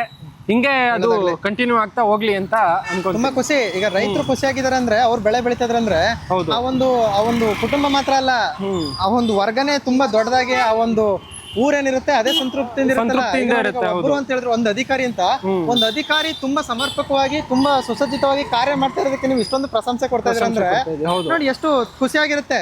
ತರಕಾರಿ ಬೆಳೆಗಳು ಇವೆಲ್ಲ ಬೆಳೆದಾಗ ಅಂತಂದ್ರೆ ಒಂದು ಯಾವೆಲ್ಲ ವಾಣಿಜ್ಯ ಬೆಳೆಗಳು ಅಂತ ಹೇಳ್ಬೋದು. ಈಗ ಸ್ವಲ್ಪ ಆರ್ಥಿಕವಾಗಿ ಸ್ವಲ್ಪ ಸಬಲತೆ ಹೊಂದೋದಕ್ಕೆ ಎಲ್ಲ ಚೆನ್ನಾಗಿರುತ್ತೆ ಬೆಳೆಗಳು.